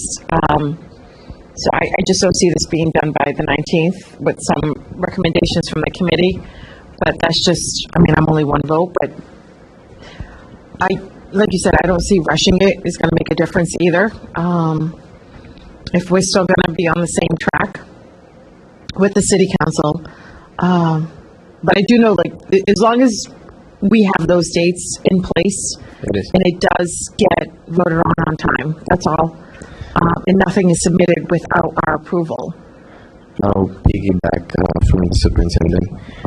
And, members that were in this committee know this, and I've shared this view publicly into the superintendent. I do not want the same thing that happened 2 years ago to take place again. A budget being submitted, we get there, and then the budget that we voted on wasn't on the agenda. The number was completely different. One of the reasons I said, if we can get this through, submit it and share it with the council, the mayor, the CFO, that way everything is already submitted. If need be that we need to go back and forth, so be it. I had communicated with the CFO, the mayor, the council president was on the email as well, because I wanted to clarify that whatever budget we vote has to be put forward. Even if that's not what we get, it has to be put forward. Even if that's not what the mayor's recommending or the CFO's recommending, it has to be put forward. There was I would say, a challenge to that notion. However, if whatever we vote on is not really what goes forward, then otherwise what's the point of us having to approve and vote on a budget? And that was my question to the CFO early this morning. If the budget that we vote for doesn't really hold that much substance, that much weight, then what are we doing here? So I did forward that to legal counsel because I know we do have that, I hate to use this term, that power, if you will, to vote on the budget, even if that's not what is recommended or what we actually get from the city. So I wanted to have this in and submit it to all the individuals that are in the position to make the decision. That way, if the budget that we request is not presented, legal counsel can guide us as to the best way of approaching it. I hope that clarifies. However, as you know, we had selected dates throughout the whole month, all the way to the 28th. We can still use those days because we did pencil them in. If need be, we can push it further than the 19th, but either way, we already know where it's going to be, and the wiggle room is really not really that much. So, yes. One thing, I don't know if this is put off the meeting on Thursday or not, but just in case, I did want to put forward that there are some votes that we would need this week. And one of them would be a vote to utilize the carry forward to pay the tuition as was outlined in the presentation of the wisdom. Again, it's in the amount of $7.298 million from our 7.4 carryover. That would then again free up money to where we would not have to cut some tuitions. That was the one.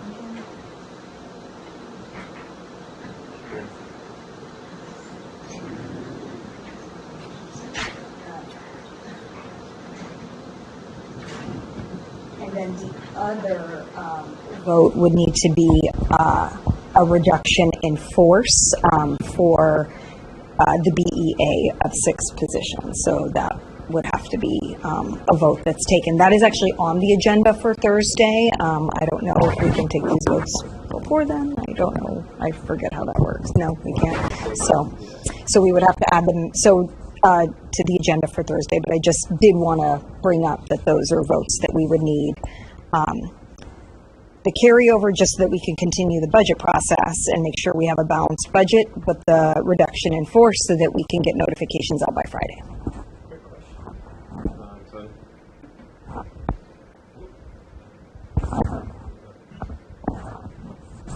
I mean to put you on the spot. You need to vote from the spot. What is your plan if that fails? Because I see a high probability that it fails. And my gut hasn't been along since I've done this. I will work. Does one of my team members have an answer? Yes, I feel like. So I certainly don't. So if somebody else wants to pipe in, that would be wonderful.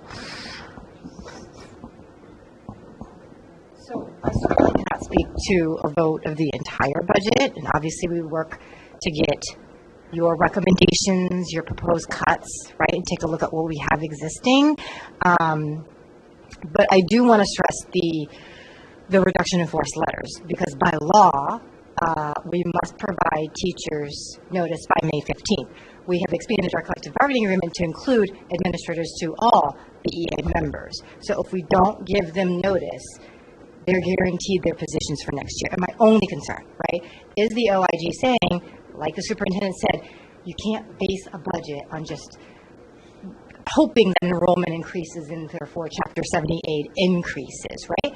And again, that is up to the body to make that vote and make that decision. I understand you're dealing with very tough decisions, but I just want to be very honest and vocal and transparent that we do need to give those notices if we are taking that route. Now, obviously, if we can balance the budget in other ways, I don't know if there's ways that we can write it in a way that it's contingent upon appropriations, right? But I think if that there is a window, a May 15th window for BEA members. I just wanted to clarify that point. I truly understand that, but I think that superintendent, your team take a scenario. I'll be honest with you, public, I don't support it. I don't think I'm going to vote in favor for it. And this is not on the district. This is with the city, on the city side. I'll be honest with you, I've always questioned the role of the mayor, union chairman, and it's in the report and the recommendation that the body has to take. I don't think the mayor should be sitting here. because I know the city council didn't appropriate, supportive. The mayor was the council president in that sense. So I think that, the superintendent, yourself, and the team, finance, and look at the scenario that if I'm not, I don't support it, I'll be honest with you, to let any of our educators go, because there's a structural deficit on the city side. You see it here, we have a $600 million city side budget, and 288 of it comes in Chapter 70, which is close to 48% represent. Overall, I think the mayor's office has some due diligence to do for our community, specifically our students, to make sure that we're funded properly. This is not an attack on him. I know he inherited a lot of the structural deficit that the former administration created. So, it's frustrating where I think we're making ground and things are getting better. This is ASAC knows this in 2022. I was questioning the warrant system because there's a policy, and I'm like, hey, we're not doing this, and we're being told one thing, and here we are finally doing it. I hope everybody gets the opportunity to sign those ones and reviewing emails and so forth, and to making sure that proper funding is going and bills are being paid where they should be paid. When you look, when you take a deeper dive, and I know I was in certain meetings and I reported to my colleagues in all of those meetings, so they can know not being left in the dark as I was through my members when I first got on. And when you look at the overall budget, and I'll talk about the parks because you got the superintendent say here that our recreation, summer recreation would be telling kids that there's not going to be none of that. Does that include the pool? We lose our lifeguards, and you have a community where a lot of students don't even know how to swim. And the school committee or whoever made the determination that swimming was a requirement to graduate. I had to wear that mosquitoes to graduate. For years, that's what it was. Everybody said, and this is child development. But I think, when you look at, the parks revenue, golf course makes $2 million, but yet that goes into the general fund. Mr. Audit, I'm pretty sure you see that, but it's not being put into our parks. If you're putting the revenue into the general fund, I think those $2 million can come to the school department. I think reality to really look at what it is. I could go on and on. Before I pass it on to the superintendent, obviously we all we share the same perspective. We're on similar pages. But again, to go back to what the superintendent mentioned earlier, we have to be realistic.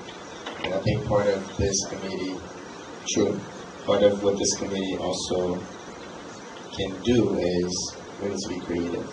I get it, we want more programs, we do not want to cut, but what is the recommendation? We at the end of the day have to come in and make that vote, and if we say we're not going to vote for it, these people are going to keep their jobs, but we know the funds are not there. What are we recommending? It's like, are there any ideas? I'm going to talk about ask questions. See, I'm so sorry. We're going to go back around. But this is the thing that I'm saying. We need to be creative. There's a lot of areas where we can cut, but even doing that is not going to make the city give us more money, and it might not get save as many positions as we anticipate. But, those are some creative ways that we can look at it. I also have some recommendations, but definitely. We were over here. It says, we'll back to Mr. Peter. But before we go there, the superintendent wanted to say something. So yes, I did speak to Dr. DeBarris today, and To answer your question about aquatics, we would be able to save $625,000 if we did forego the recreational programs for summer 2026. That includes Act 1, Scene 1, Adult Aquatics, Get Ready, Junior Boxer Camp, Mini Day Fun Camp, Youth Aquatics, Activity Adventure Camp, and Raise Up Basketball. Obviously, those signups have already started, but again, desperate times, so we could reverse registrations and refund those that money.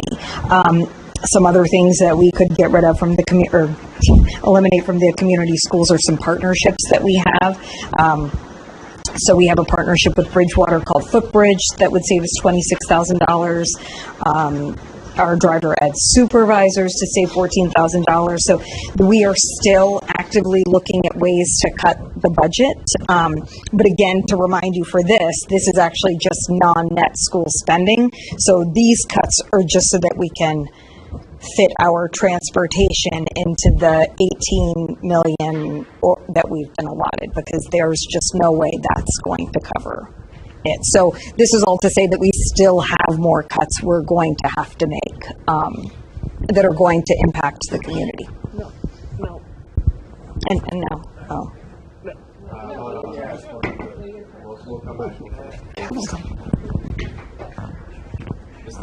All right, awesome. So let us talk about how we can make some of those hard decisions. Yeah. So the first one is a question that I've gotten a lot is a capacity model for every school. And my understanding is that there are empty classrooms at some of the middle schools. Why? Or let me just say it this way: have you looked at the cost savings of either closing a school down completely or changing the school around so that something like the Plouffe or the Ashfield is turned back into a elementary school? I understand. Look, I worked in the federal government. I was in the military. I understand how slow moving a government body can be. But at the same time, in times like this, you need to be more agile. And I'm just asking if there is a way that if we did something like that, would it save funds instead of going out and trying to find more space for the elementary schools? And if you look at the numbers right now, we have 3,129 in the middle schools. In the high schools, we have 3,931 for next year. That's still well below when I graduated.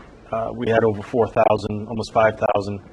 So is there a way to maybe combine the high schools, close one of or switch over one of the schools and make it an elementary school?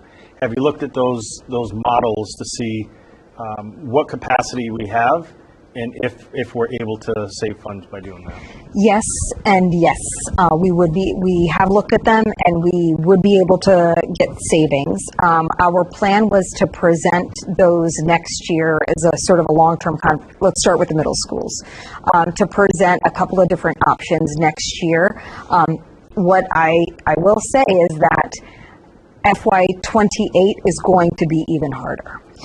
So I would say that it would be my recommendation that we do save that conversation for next year, because we can then have a longer conversation, a longer planning process, weigh the different options. There will also be, impact bargaining that needs to go along with that. So for that conversation, I think we should have that next year. We do have scenarios to present, and we will need those savings for FY28. For the high schools, we've also been having that conversation as well. In your budget books, you probably noticed that Edison Evening is no longer in your books. So that is being collapsed. We have 200 plus students that are graduating this July. We'll have 41 remaining students. We are actually we have a group that's meeting to work with those students to figure out what the next best pathway is. So we do have multiple options. We have Champion, we have BBLA, we do have the high school with credit recovery options. So we're tiering out change for the high school, so that does save us money from Edison because we eliminated 2 teachers, a principal, a guidance counselor who will then go to fill in. So these are some of those vacancies too that will be filling in other positions. So that has been completely collapsed. So that is a big impact for next year, is to not have Edison evening.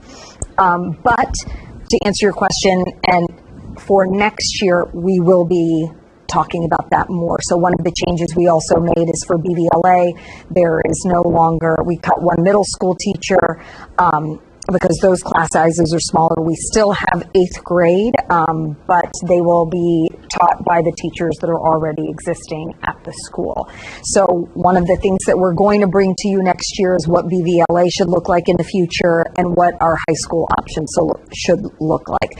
So to answer your question, yes, we're looking at the options, yes, and I think we're trying to tier out that change for this year and for next year. So with BVLA, since you brought it up, you gave them a 1% increase. They have a student-to-teacher ratio of right around 8, a little bit more. They're costing the district $2 million a year. Why can't that just be collapsed into the high school? I'm confused. Do you want to answer? So we did not make that recommendation. That is not to say that this group could not make that recommendation. Okay. That certainly. And what would that save us? Obviously, those teachers, the administrator would most likely be reassigned or not continued. Either way, so understanding that, I mean, that is a very small class size and I understand the purpose behind it, but it can also be done just the same at the high school. I would even say the champion school that has a ratio of, it's a decent ratio, but why can't we just take those, 83 students and just put them into the high school? And so my understanding is that used to be a strand in the high school. I don't know the historical context as much, but what I can definitely do is, at least for the BBLA portion, and then maybe others here want to speak to Champion, but I can bring you what that would look like on Thursday. So I could, because again, like you said, there would be BEA positions, there would need to be some restructures and some collapsing. That's not to say we couldn't do it, but we could certainly think through that and bring that to you on Thursday. $2 million. I'm confused as to, I get why we have those, but why can't we just put them all into one house and save? I know that the $2 million wouldn't be saved completely because you have to take those costs over, but if we're looking at how we're going to look at the future, and I'll say this to the auditor, if he's over there still, Juan, there he is. Can you tell us, looking at the debt coming up in 2028 through 2035, what is our portion of that debt obligation for the pension? It grows astronomically, correct? I can't comment on that because I don't know the exact numbers. The numbers are, it'll be up to $34 million. Right. So the numbers, the reason why the pension costs are so high is because I believe it was PERAC, and obviously I'm part of the retirement board, where they talk about how the pension systems have to be fully funded by 2040. However, that is the most illogical thing I've ever heard because it's just not feasible considering the fact that everyone is struggling from a financial perspective. But that's just the life that we're living in. So yes, the costs are going to go up. So I guess my and thank you, I appreciate that. I just used you as a prop. That's all. So I guess what I'm getting at is that we as a district and as a body need to look at how and what we're going to do in the future, and that includes what is the capital improvement plan. If these schools, I know the Hancock, the Downey, the Kennedy, these schools are getting up towards of 70 years old and they're falling apart. What are we going to do? What is it that, and then I'll add to this, and I hate to do it, but the buses. How many buses had accidents, were totaled? Did we get that money back or did the city take the money? Oh, no, so we did have insurance claims and it's placed into an account that we do have access and we were able to buy new buses with? Okay, so, I mean, and these are just questions and things that we have to look at. How we're going to think strategically, which I know that's what you were hired to do, is to think strategically. And what we're doing right now is we're trying to fill holes. And it reminds me of that cartoon of whether it's Bugs Bunny or whoever it is, and they're just putting their fingers in the big dam so that it doesn't come over. But we need to look at, like, strategically thinking, if when we build this new high school, does that mean the rest of the schools just crumble to the ground? I'm very concerned about that, and I hope that I hope we have a capacity model for every school. I don't know if we do. I believe I've asked for something like that. You've sent me the the capital improvement plan that you guys created because the city, for some reason, refuses to create one. I feel as though we could look at some other ways on how to be more agile. Being a black belt in Lean Six Sigma type stuff, I guess that I finally started to use that stuff when I'm looking at these numbers. I didn't realize how much I used it, but I'm sorry, I don't mean to continue to be like Tony and pontificate here, but what is, I'm sorry, he's not here, I shouldn't have said that. What is the plan? Are we doing a new capital improvement plan or capacity plan? And we are going to, I know that was asked about too, to present you all our 5-year capital improvement plan. And we do want to work with the city to see where we fit into their overall capital improvement plan, because while there are some improvements that we can both do in-house and that we can expense in-house, obviously there's a threshold past which we cannot go, otherwise it becomes a city expense anyway. So we do need to work with them on what it looks like, not just for our side, but how we fit into their capital improvement plan.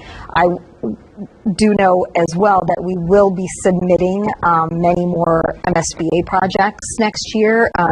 There are other programs. They have an accelerated repair program. They have other programs to become ADA compliant. We did not apply for multiple programs because I think we may have been under, or I may have been under the false impression that we wanted to make sure we got the high school and didn't want to, but according to the MSBA, we can apply for 7 to 10 projects next year, and that they will, they didn't say how many we would get, but it seems like they are very motivated to support Brockton because we haven't had as much building as other cities have. So we will be doing that as well. And then I'll just ask another question, and then I'll yield back for my next round. But so looking at the elementary and the middle schools, is the disparity in the number of students. Mm-hmm. Is that due to neighborhood schools, or are these choices? Is this saying that West, because it has 514 students, is that much better than South that has 380? Because kids have chosen to go there. I think. Or is it neighborhood based on neighborhoods? And yeah, the zones. I don't know if somebody else can answer that better, but it's based on. Is it also about what type of students, what other service, and what other programs they have at the school? Yes. So it's based on. Zone, because I know West, yeah. The zone is split in half. It can go towards my end, and also it could be that way. So we are the school district. I don't think we should be thinking or assuming. I think these are just answers that we should have, right? Let's keep it in order. So I would say, is there a way that we can, I'm not going to say make it fair, because I don't believe anything is fair, but level the student, whether it's, West is, I think the capacity, from what I understand, is about 525 to 550 per middle school. And then at that point, because of the space that we have built within the schools, that is probably the max amount of kids that you can have at a school. Mm-hmm. All I'm asking is that if that's the case, can we look at possibly leveling out the numbers so that West isn't over capacity-wise, and then you have the other schools that are well under, and we have underutilized space. Yes, we could certainly look at that, and I think too that some of that could be resolved if we were to transition one of our middle schools to be an elementary school next year. So Okay. Awesome. Before I go back to Ms. Azak, just point of information, Mr. Pena, to your question earlier about, condensing the high school and some of the alternatives that we have, that actually came in front of this committee. Superintendent had mentioned it was an agenda item. That's one of the things they're working on and projecting for next year. We even had this conversation one-on-one. So we did not anticipate at the time that we would be having to make cuts. So, but had we known, we probably would have done that sooner. But I mean, still a good option for next year as well. Yes. I would say that for agility's sake and for savings, I think that it's something that we should take up now. I don't think it's something that is with the cuts that we have. I don't see it as being prudent or fiscally responsible to continue. If we know that we could save funds and keep teachers in the classroom, I think it's something that we deserve it. The kids, we owe to the kids in the classroom to do so. I hear you. And I mean, we can certainly look at what it would take. I know there's a lot of conversations that need to be had with if there's union involvement and whatnot, especially moving things around, and if we need to cut some positions and things like that. But definitely, superintendent can take a look and let us know. But I mean, that is an option. I think we also have to think about implementation and what that looks like and what we can do in time for next school year. To be very honest, not having mapped it out or anything, obviously BVLA would be easier to think about versus Champion, where you have students that are then going to have to bus to be different places. We're going to have to find space in the high school. So that has a lot more ramifications. That being said, either one, I'm not saying they are going to come with no impact, because they will come with an impact. And it comes with a community impact too. I completely understand what Mr. Pena is saying. I think what I try to think about too is making sure that we're making change at a pace that is okay for us when it comes to implementation and all of the different, because every decision has many other aspects or many other impacts that we need to think through. We need to think through, communicating with families. We need to think through new assignments. We have to think through talking to DESE about closing a program that's been recognized. So those are all things that we would need to do. But also I think it's important to remember too that these are students who are being served. These are educators who are working with us, and that I would like to, as much as possible, have them be part of a conversation next year as we're making those changes, to make sure we're implementing thoughtfully and making sure that all of those students have a landing place for the following year. So I mean, we've already started to kind of think about it in the fact that we haven't enrolled 6th and 7th grade. And have now cut an 8th grade teacher. So we have been trying to think sort of long term about what it looks like, but we do try to, even with those decisions, there have come families who have reached out and said, why is 6th grade not available? I mean, every time we make a decision, it does impact other people, it impacts families. And so we try to balance the service that we are providing and making sure that we're keeping that at the core with, I understand we have to make these changes, but trying to make them in a way that I think includes all stakeholders in the conversation. Thank you. Actually, just so I know when we're talking about some of the schools, to Mr. Pina's point, I think just for example, like South is, because you also have middle school over at Davis. That's probably why South's numbers are a little lower, because Davis goes up to 8. But with me, all I ask is when they start discussions about the school movement, or rearranging the grades, I would ask that they get the school committee members involved, because the last time that my school, which is my only middle school, I have 2 in Ward 6, 2 schools, an elementary and a middle, we got to, there was a lot. That's Ashfield is a highly sought after middle school. They're always maxed out. So I would just ask that they get the school committee members involved in those discussions, because you're going to get pushback on some areas. So rather than waste time meeting, just get some of the school committee members involved from early on. And I think that's the thing that's happened in years past is we would always find out at the last minute. Oh, we're gonna move programs around, we're gonna move schools around, and that's where a lot of the pushback came from us, is because we did find out at the end. So I think that was it. I did have something else, but I think it was. Thank you. Ms. Cynthia.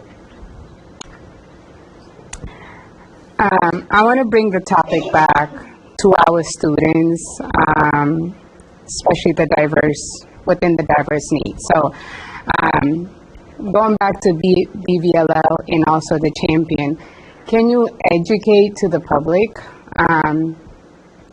what type of students are we supporting the Brockton in the VLA and also the champion? So for example, some of the champion students, did they try to go to Brockton High? Did that work for them and didn't? So can you educate to the public why the specialized alternative program is needed in our district?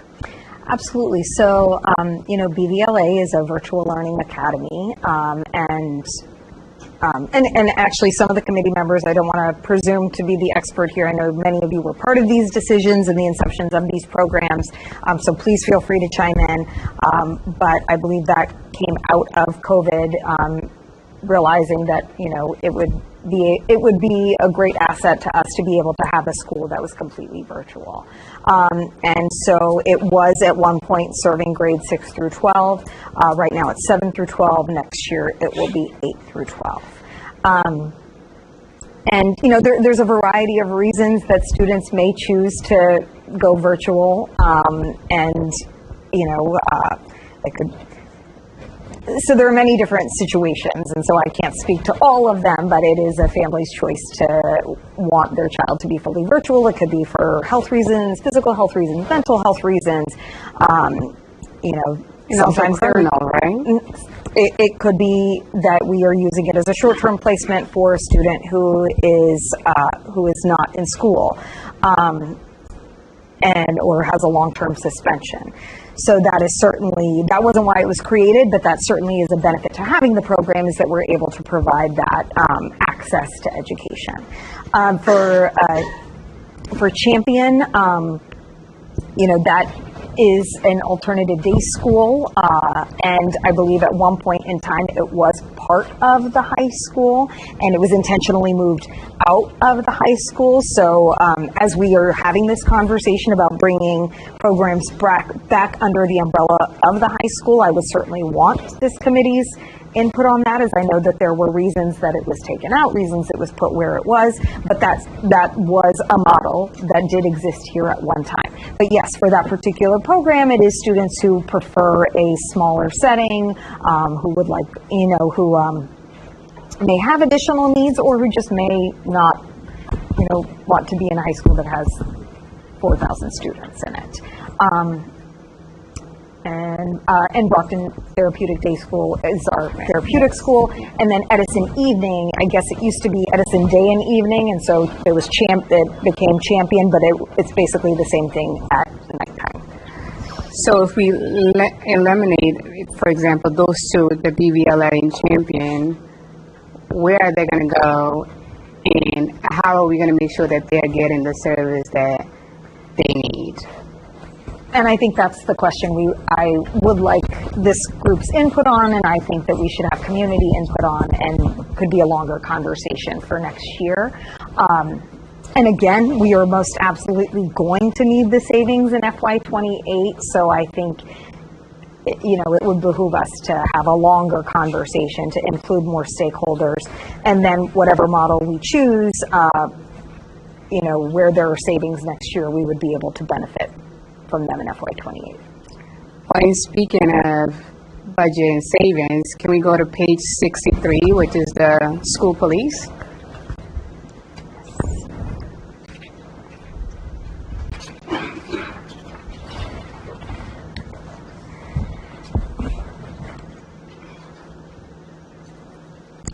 So, the overtime is very high. The question is, What's driving that? Is it staffing shortage, vacancy? Is it an increase in school incidents? Is it event coverage? Like, what is contributing to that high overtime cost? I can get that answer for you. A follow-up question to that, since we're speaking about cutting budgets, as a social worker, so I'm asking from that aspect. Have we looked at whether some behavioral or disciplinary concerns could be better addressed through additional student support staff rather than the police route? Yes, I do believe that, in our Assistant Superintendent of Unified Student Services, Dr. LeBeau, could certainly speak to this better than I could, but I know there has been a lot of work to make sure that we are putting in social and emotional learning supports, that we're putting in preventative measures, that we are doing peer mediation. Actually, I don't know if you guys saw the news coverage on our peer mediators, which was really exciting. So I know there has been a lot of work around that. However, we do still need our school police, and we actually still could use more, in all honesty, for a district of our size. So here you see we have 13 FTE. We do have 24 buildings. We have a high school that has almost 4,000 students in it. So I don't think by any means that number is too high. If anything, I know we've been trying to recruit more, trying to get more through the academy, because we would like to have more school police. One thing I will say with the auditor present is that there are some districts that actually have those chargebacks that this is actually supported by the city, this expense. So, for example, Drake-It, on their Schedule 19, the city actually pays for half of their school police. So just putting it out there that sometimes it doesn't all end up on the city side. There are different places that do it differently. So just putting it out there that there are places that we could be garnering savings, or that the city could be supporting us. And I know that there has been a conversation too about merging departments, merging police, but I know that the mayor has brought up just merging departments in general, and I think a great place to merge them is with expenses. And so if we can offset any expenses on the city, we'd be happy to do that. And I think that is an area that I would like for us to also spend some time and look. Which one is it going to makes more sense? Is in having the merge happen so we don't see an increase in overtime? But yeah, that will be a conversation. So in speaking of budget, that is a proposed area that I would like for us to look into, instead of closing down other schools that meets the needs of the students that needs those level of service. I appreciate that. Thank you. And another thing that we have been trying to we've been trying to, again, be creative. We've been trying to talk to DESE, too, about how we can utilize BVLA to serve other students. Right. So that is a conversation, because right now you cannot, we don't have school choice is not allowed for a district-based virtual learning academy, which doesn't really make sense. And because we have had students from other communities who have expressed interest in attending BVLA. And that would be wonderful if we could school choice them in. That is a conversation that we are having with DESE, but again, I think that's why it's good to have that longer term plan, so that maybe we could convince DESE that there are ways we should be doing this that would actually benefit us and benefit other communities as well. Ms. Oliver. Quick question.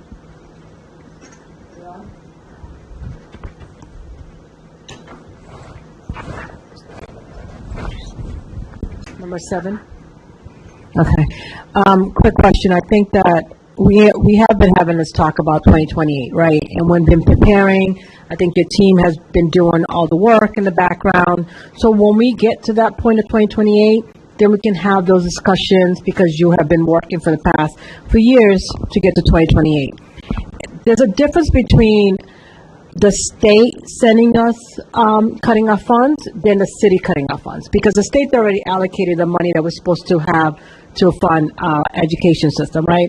So that's the two different what the city's trying to do to us, and then what's going to happen in 2028. So just for, correct me if I'm wrong, so the crossing guard is funds going to be cut, or is it going to be at the same level? So again, it really depends on the non-net amount that is allocated to us from the city. What we cannot continue to do is be underfunded and keep all of those services. Which I completely agree, and I think my worry as students that basically walk into school, right? And that's a safety reason. That's a very safety thing that we really need to have a conversation, because that's somebody's child that we're basically putting their life at risk because we're cutting crossing guard. So that's another thing that we really need to figure out, like the safety of our students and also education purpose. Like we want to make sure they're safe going to school, make sure that, as you can see, the amount of accident that's been happening every day in the city of Brockton, those cars could have easily went into one of our kids, God forbid. But for us not to having the appropriate crossing guard to our school, that's a safety risk. The summer program, that's all the things that you were saying needs to be cut. It's very worrisome because we have parents that has to work, and now we're telling them figure out something else for the summer because there's no program for you. That's something as a parent is like, I cannot go to work. I got bills to pay. So for us to be cutting, and then what are we going to do with our students? They're going to be out on the street. We're trying to prevent violence. We're trying to prevent crimes. And we're basically saying, I'm sorry, you have no program. Go do whatever you want on the street because parents has to work. We're not in a state that we can stay home and have the means to not go to work. There's bills to pay. Everything is going up. And for us to tell parents, yeah, sorry, we're slashing out majority of the summer program, it's heartbreaking because I know a lot of parents are already struggling and they thought that was a safety place to drop their kids for the summer program. And now we're saying, yeah, we don't have that no more. It's very concerning. And I think those are the things that, yeah, we got to figure. And I'm also with Mr. Rodriguez. I am not for laying off. I think you will not have a vote yes on me. So we need to figure out other things because we're not going to cut educators in the classroom and what our students need it. So if I could respond to the non-net budget that we're requesting, I would say that I completely agree with you. And, just as a reminder to the public, the reason those expenses are non-net is because they belong to the city. So our summer programming technically should be under the recreation department.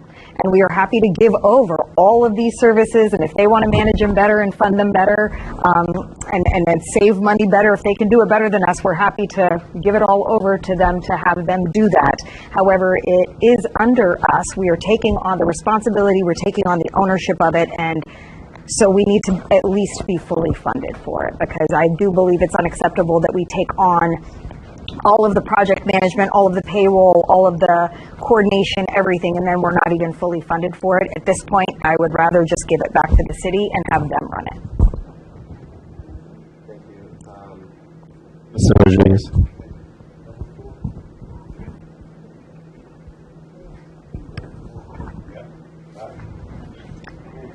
A few things. When we talk about the overall, it's one pot. But when we talk about the overall budget for the school district,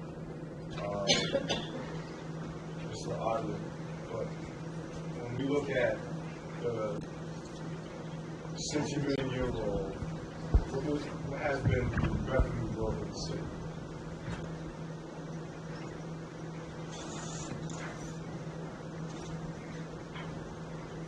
From last fiscal year to this fiscal year, what has been the revenue growth?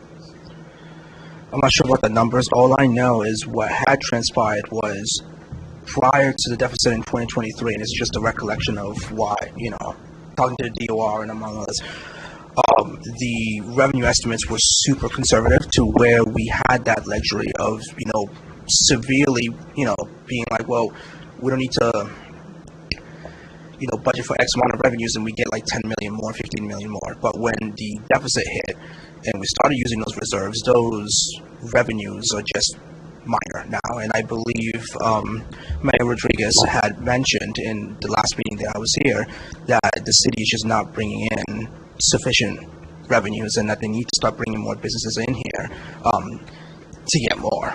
Because coming clearly, it's public record that we just don't have the revenues, and we're having to use the reserves, and then when we use the reserves, we don't have the monies to put them back in. So it's a vicious cycle. So on the city side, I'm going to just call it just education. So do you think it's fiscally responsible for the city side to kind of see what actually word I should use here? Let's say bank, because we're talking about finances, to bank on revenues from like the Parks Department relative to like the golf course that brings in a couple $1 million to like balance its books. Do you think it's physically responsible for the city to use free cash every year, which you can, but banking on that to balance the budget every year? Do you think that's fiscally responsible? No, and it's not best practice. One thing now, there's a correction. So the Parks and Rec currently is an enterprise fund, so it's separate from the general fund. So basically what happens, all of the fees that they collect is basically, those fees pay for the services that they go in and provide. In terms of the free cash scenario, I've mentioned this before in multiple meetings, and people have watched them. It's just not ideal to use any type of reserve to balance the budget. Usually you want to have hefty reserves, and with those reserves then you start putting in for capital projects. You do it for the schools or whatever the case may be, but that, again, we're just not in the appropriate space to do that. It's not best practice, but it's a necessary evil. As I mentioned, I believe in the last meeting I was here, you kind of have to. Right, so I'm not sure if you're there yet, but prior to the budget being sent to the council for their review and their recommendations of cuts, have you looked at the overall or, with the city CFO to see what that number is actually projected at any sense? Which number, sorry? Like the overall city budget, including the school side, city side for all departments. I haven't glanced at it. I haven't really gone in depth. I do have the files for that. I would have to go in and basically take a look. I know that what I was told is that the increase, at least city side, was only 1% or something like that from last fiscal year. I do believe the mayor had said that they're making cuts across departments. You said you've seen the finals? I'm just trying to understand what that means. No, for city side. I just glanced at it. I haven't gone in depth and looked at the revenues or what was put on there. I haven't done any of that. I haven't had the time for that. Okay. All right. Thank you. One of the things, Superintendent.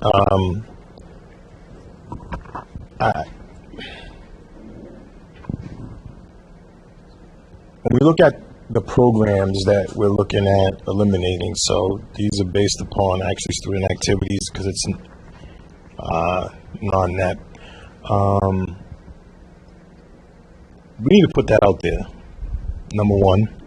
It's not just us cutting it and just saying, hey, here's an email, but I'm thinking about a campaign to say, so that the families can know that here's what we have, but the city funds that. So, and they cannot support that. They don't have the staff. They don't have the infrastructure to even do it, because right now we're the ones that do the actual not running of the pool, but supplying the employees to manage the pool. But I think the families need to know, how severe this is, that, swimming and Act One, Scene One, which is an unbelievable program. I mean, when you talk about Act One, Scene One, we have Chicago coming up right now. So I do want to be clear that I'm not asking this committee to cut those programs at all. I'm asking this committee to approve $24 million in non-net, and that is what I'm going to City Council for. I'm going to lay out very clearly that if they give us anything under that, these will be the programs that suffer. So that will have to be a vote. they take, not you. I'm not No, no, I understand it, but so they can know and see, like, these are all the programs across the board that will be cut. But on the other thing, I know Mr. Santiago brought up the the school police, and I'm not sure if you had the opportunity yet to read the safety audit. To take a review on that, because that was something that was done relative to some of the staffing shortage. I don't even want to call it staffing shortage. It was the hiring freeze that was implemented on the school district without this governing body's authority, that stopped that. But in that report, Lieutenant Banaka came in and we had an Ed Davis report, and I believe the safety director, John, I can't say his name now. Anyway, he came in and spoke about it, that each school should have one officer, and relative to, we've seen what happens to some of our students, that department is understaffed, so the overtime, and I know there's I'll say it, you know what I mean, it is what it is, we get attacked anyway, but, we have one city councilor that targets, one individual, on our school police department. So I think he needs to take a look at the city side and look at what some of them make before you start pointing the fingers here, because they're servicing our students. And some of our school police, I'm going to not say some, but all of our school police officers, and I know we have a few of them in the room, they have relationships with our students. They're not just there policing, but they have friendships with them, and they act as mentors as well. So I'm always going to support that. And I know I've talked to Mrs. Azak and Mr. Pina. I was coming into this budget cycle of actually increasing that department so that we're properly staffed. And if you look at the overall budget, what we pay just because of to man the stadiums and events there, we pay a lot for the city side. But if we actually are fully staffed, that number actually goes really, really down. And the other piece that, and I hope Mr. Gonzalez, right, that you can articulate this to the city council. I know some of them watch. When we talk about eliminating crossing guards, when we don't even have enough to begin with, and the amount of accidents, pedestrians, we just had one seriously, but I think Belmont Street, and you can't eliminate that. So I know the mayor's not here, and if he was, he'll be getting an earful, but hopefully when you meet, you have your department meeting, something's got to give. Like the school district has been taking the burden for a long time, but I can't fathom to see that we have to eliminate crossing guards, that students have to cross the street, because what's going to end up happening, and God forbid, we eliminate some of that, and then somebody gets seriously injured, and it's based upon because of the overall budget. And I'm going to just say this, and some of my colleagues that were here prior to Mr. Pina and Mrs. Centeo, former administration was specifically told they had to make some deep cuts because of this, what's going on right now. And that wasn't done. Council cut the budget, and then they put the money right back.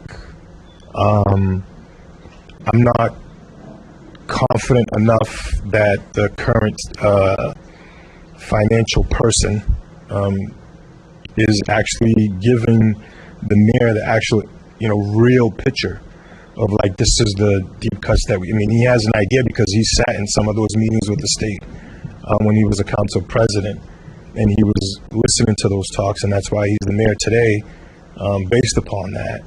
So hopefully that the city side is looking at deeper cuts than what it is to actually fund our education system. So it's discerning. But the other piece, just to what Mr. Ward 1 Representative Pina about combining the schools. Brockton is not one of those communities that you combine certain programs, specifically when we talk about like the Champion High School, we have to have alternatives to learning, so that every student has a different model of learning. It was a bad decision. I voted no along with Mrs. Azak when we took the Champion High School and blasted them up into the high school, which turned chaotic on top of being not properly staffed up there. And this right here, not to say that the public safety building shouldn't have been built, because our law enforcement personnel do need a new building so they could work effectively, but there wasn't a deeper study into that, because we ripped that was a school, and we had, I believe, 3 or 4 programs in there, and it kind of got eliminated in order to, to make sure that public safety building was built. I'm not in favor of closing down any schools, but this committee did vote last year, just a reminder, to open up another school. It doesn't look good when we're shutting down schools, but it's kind of great when we're opening schools. So eliminating any programs that are alternative pathways, specifically, like the Champion High School. I know a lot of members here have been in there. I've been there a lot. I'm there every morning. But it's yes. Students know me by name, because those are the people that we service, and you have to have that one-on-one. We're not auditors. We don't go in there just to see what's wrong, but actually to work with them and see what we can do to support them. And Champion is just one of them, but I think maybe we have to have another pathway for alternative means of education. So, but the only thing that Superintendent that I seen here was that on page 11, when we look at Champion, the instructional supplies, the number decreased to 4,700. But then when we look at, hold on here, what page is this? And if we look at the re-engagement, how is instructional supplies actually a lot higher when they have a less pupil number than the actual Champion? I'm just trying to... So we cut everybody's by 27%, so what page is re-engagement? So you have page 11 and 23 is the 2 pages that I'm looking at.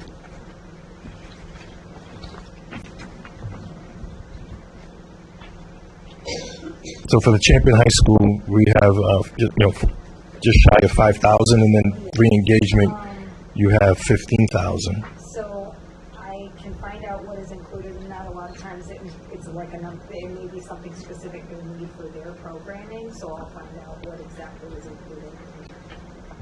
Okay. And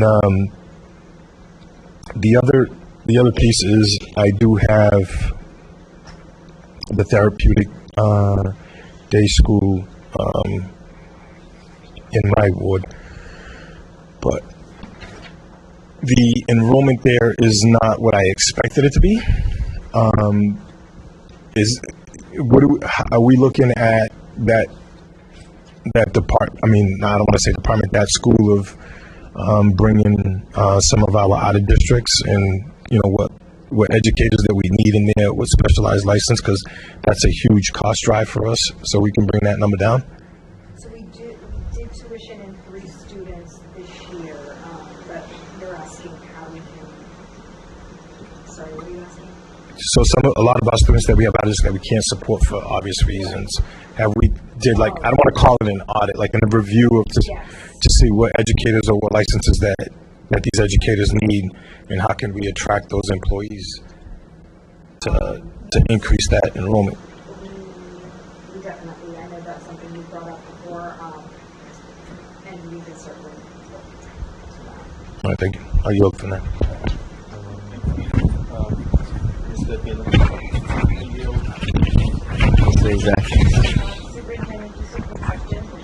I just wasn't sure if page 10, the first line, is that number accurate? Because all the other schools are at 2. It has 4. Is that accurate? Because it just says administrative supervisor director. Yes, I can find out. Okay, just making sure if that's, thank you. Mr. Pena can have the floor now. Yeah. You gave it up. No.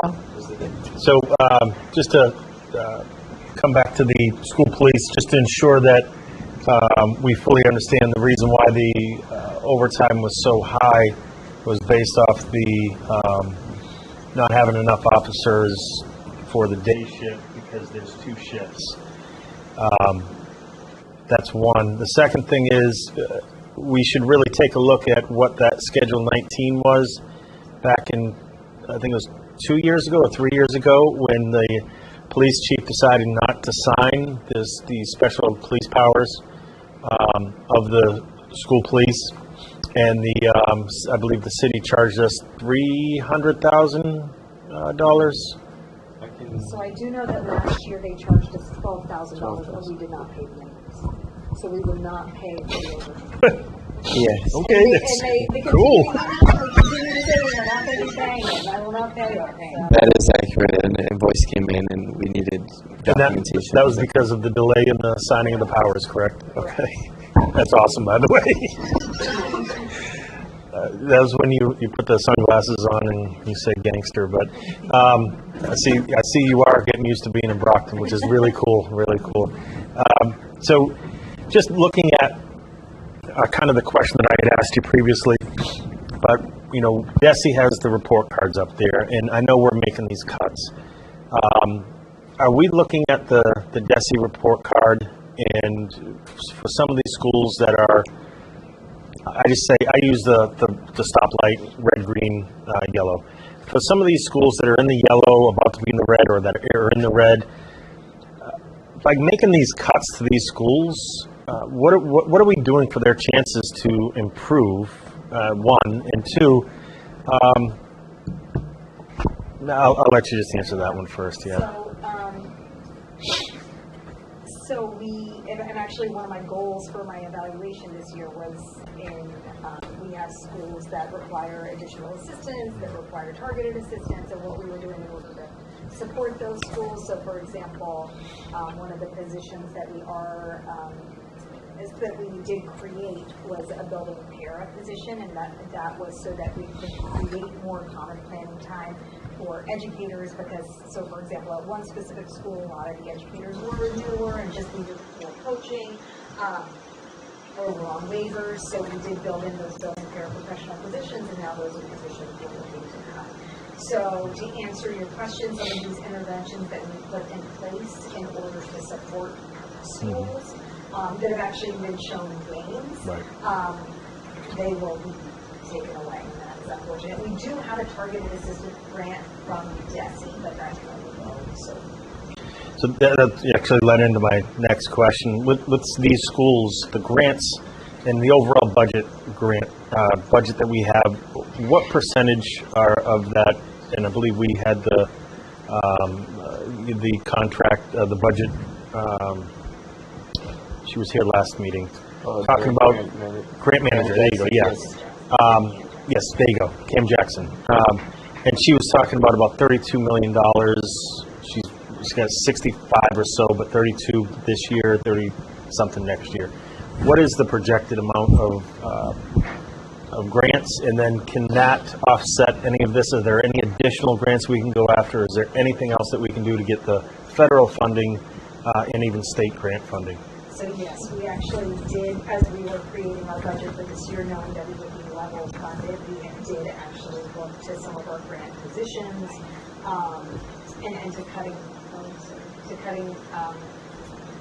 And we do know, for example, that we're expecting cuts in our Title I grant for next year, so we're planning for that.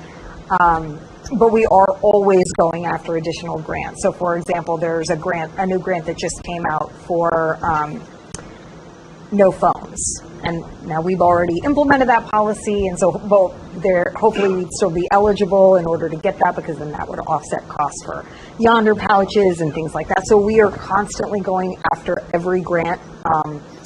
Cam does an amazing job applying for all of the grants. So I can't exactly project out what we would have next year, but I do know that we did utilize the grants, or entitlement grants, especially IDEA being the biggest one, where we put a lot of our one-to-one paraprofessional costs for next year, because we knew that our general fund couldn't handle it. So we are leveraging our grant funds, but again, that's what makes me that much more nervous for FY28. And then another question is, so I know that one of the representatives that is in our delegation for Brockton helped the city figure out how to take money from the schools. Is the rest of the delegation actually helping to bring money in to the schools? And if so, what is the amount that they're helping to bring in? We do have earmarks that we receive, and I can get you that. Those amounts. Awesome, thank you. Yield back. Thank you, folks. A lot of questions. We are about almost 3 hours in. I know there is plenty more questions, but don't forget to also meeting Thursday again. If you want to also follow up with the superintendent, if you have additional questions or need clarification or waiting on data, we can do that in the meantime. We still have one question. I will go do one more round and then we'll see if we're satisfied at this point. Ms. Centeo. Just do one at a time. Well, for the social emotional learning page, am I on? Yes, I am. Page 60. This is the Downey School, which is in my ward. It's nice to see that under the social and emotional we do have a dog, Hazel. Is Hazel the only dog that we have only service dog that we have in the district? 2, I know we're talking about cutting budgets, but I would like to advocate that somehow we find the money to be able to expand that type of service. So we did expand one additional at the Brockton Therapeutic Day School last year, and we would like to continue to expand as much as possible with the therapeutic, with the service dogs. There is sort of a responsibility that needs to be taken on by a staff member in the building. And so generally what ends up happening is somebody comes forward saying that they would be interested, they'd be willing to have the dog, or either it's their dog that could go through the training, go through, be certified. So we went through the process at Brockton Therapeutic Day that reached out to the Downey to figure out how they had done it, and we followed a similar model. So we have sort of the roadmap for how to do it. It just requires, and it is a nominal cost, honestly, so we can expand it. It just requires there to be any staff member in a building to say they want to own that responsibility. And it is a big responsibility. Any volunteers on the committee? Yes. Please don't mention that to my wife. Well, in speaking of that, it is a big responsibility. I think in order for people to buy into that, the incentive needs to increase. 1,500. Is it 1,500? Where's my glasses? Right? Oh, that's not even an incentive. That's just like recertification. Right. Yeah. So, again, I know we don't have. Yeah.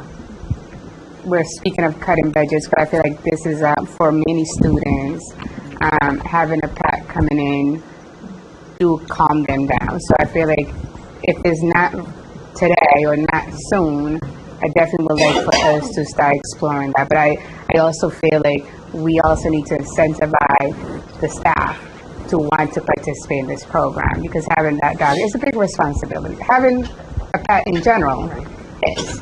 So. I believe we also do have partnerships where we have people who bring in animals, service animals. I can find out more about how often we do that, or if that's just sort of a one-off. Thank you. All set. Mr. Rodriguez. One of the things I missed, I know on the champion there wasn't listed for adjustment counselors there. I'm not sure why. We share one between Champion and BBLA.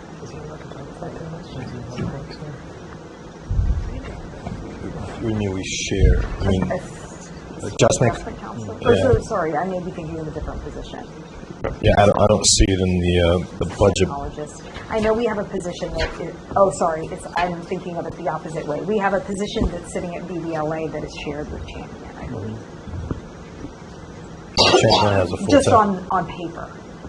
I can find out. Or just so if we can look into that. I support having. I mean, if every school can have a therapeutic dog, I truly support that. I mean, if it's purchasing the dog. I mean, we do have some funds. I mean, I don't know where the district can support that, but I do support that as well. I know Nick, the transportation, I know we had a little bit of conversation with that. So, the other thing is the infrastructure part of transportation. I'm not sure. I mean, I know you stepped out for a little bit, but where are we exploring options? That's a huge cost. Obviously the city pays for it, but are we anywhere of, where are we are we looking at options of moving the transportation? Are we looking at staying where we are long term? I know the committee, when we voted for this transportation, we did have a location for the transportation. It was supposed to be, we voted 3 years, but 5 years, but the former administration and the CFO didn't move it forward to the council for appropriation. Have we looked at that yet, or are we just pausing for now? We're in the midst of a contract right now, so we will continue that out, and then we will need to put it back out to bid. I know there has been some conversation about if there are plots of land that are available to us that are city-owned, so we wouldn't have to lease it. That would be more of a question for the mayor. I know that is something he was exploring, but for now, we're in the middle of our lease, and we're staying where we are for now. Okay. All right, I'll take a break for now. No questions? I had a quick question. I think a few meetings back, correct me if I'm wrong, somebody has stated that after 3 years, the city takes over our lease.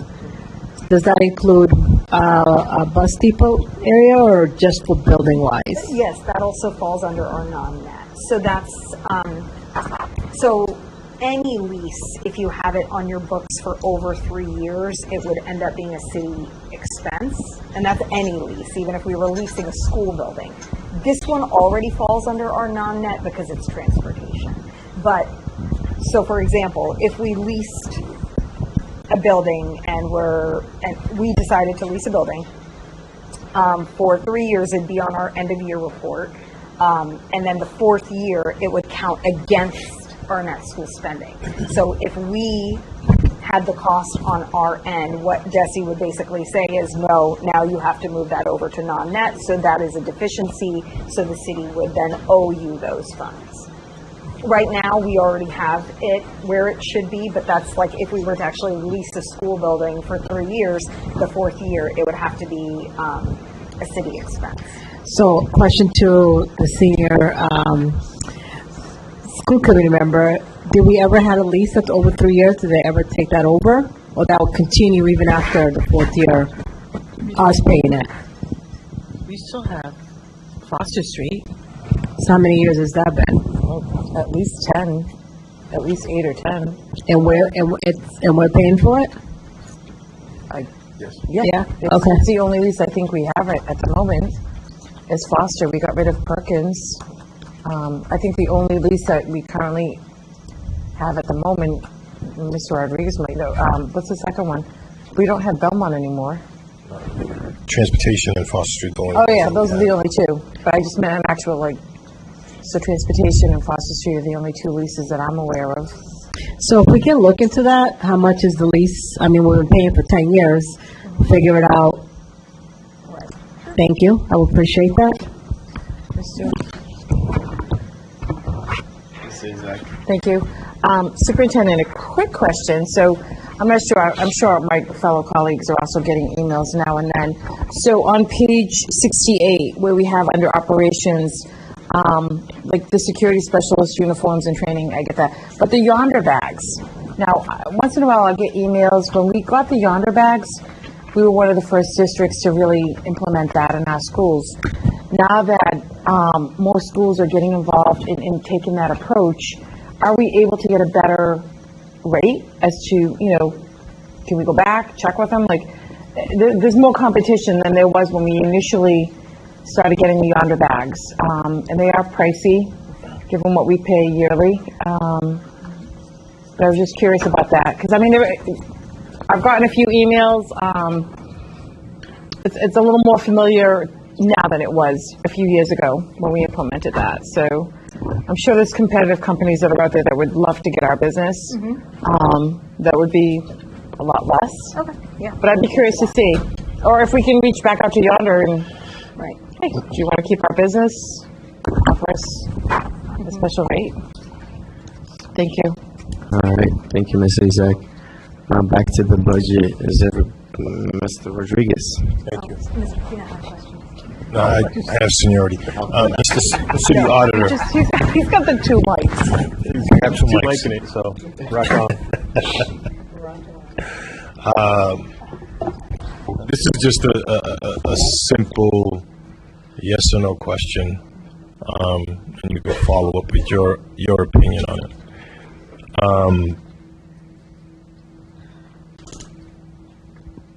During the last legislative session, I filed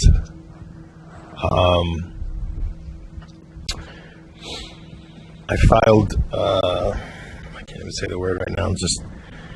This body voted to bring in the state auditor in to audit the school district and all city side departments. The main reason why I brought that forward was because of certain meetings that I've had that I sat on at the state level with, including the current mayor, former council president, Mayor Moises Rodriguez, and also Councilor from Ward 5, Jeffrey Thompson. One of the main reasons why I did that, and I've said this a few times, was I remember being called down to the superintendent's office to sign off on MSBA reimbursements to the city. And there was, I believe it was $1.6 million that needed to come back to the school district. And as in my role at the time, I had to sign it, city auditor had to sign it, superintendent had to sign it, school finance had to sign it. And I signed the first documents because I know the financial, because there was money that was supposed to be brought back. But then I was kind of hesitant because it was 2025 or 24 at the time. And these documents were back from 2016.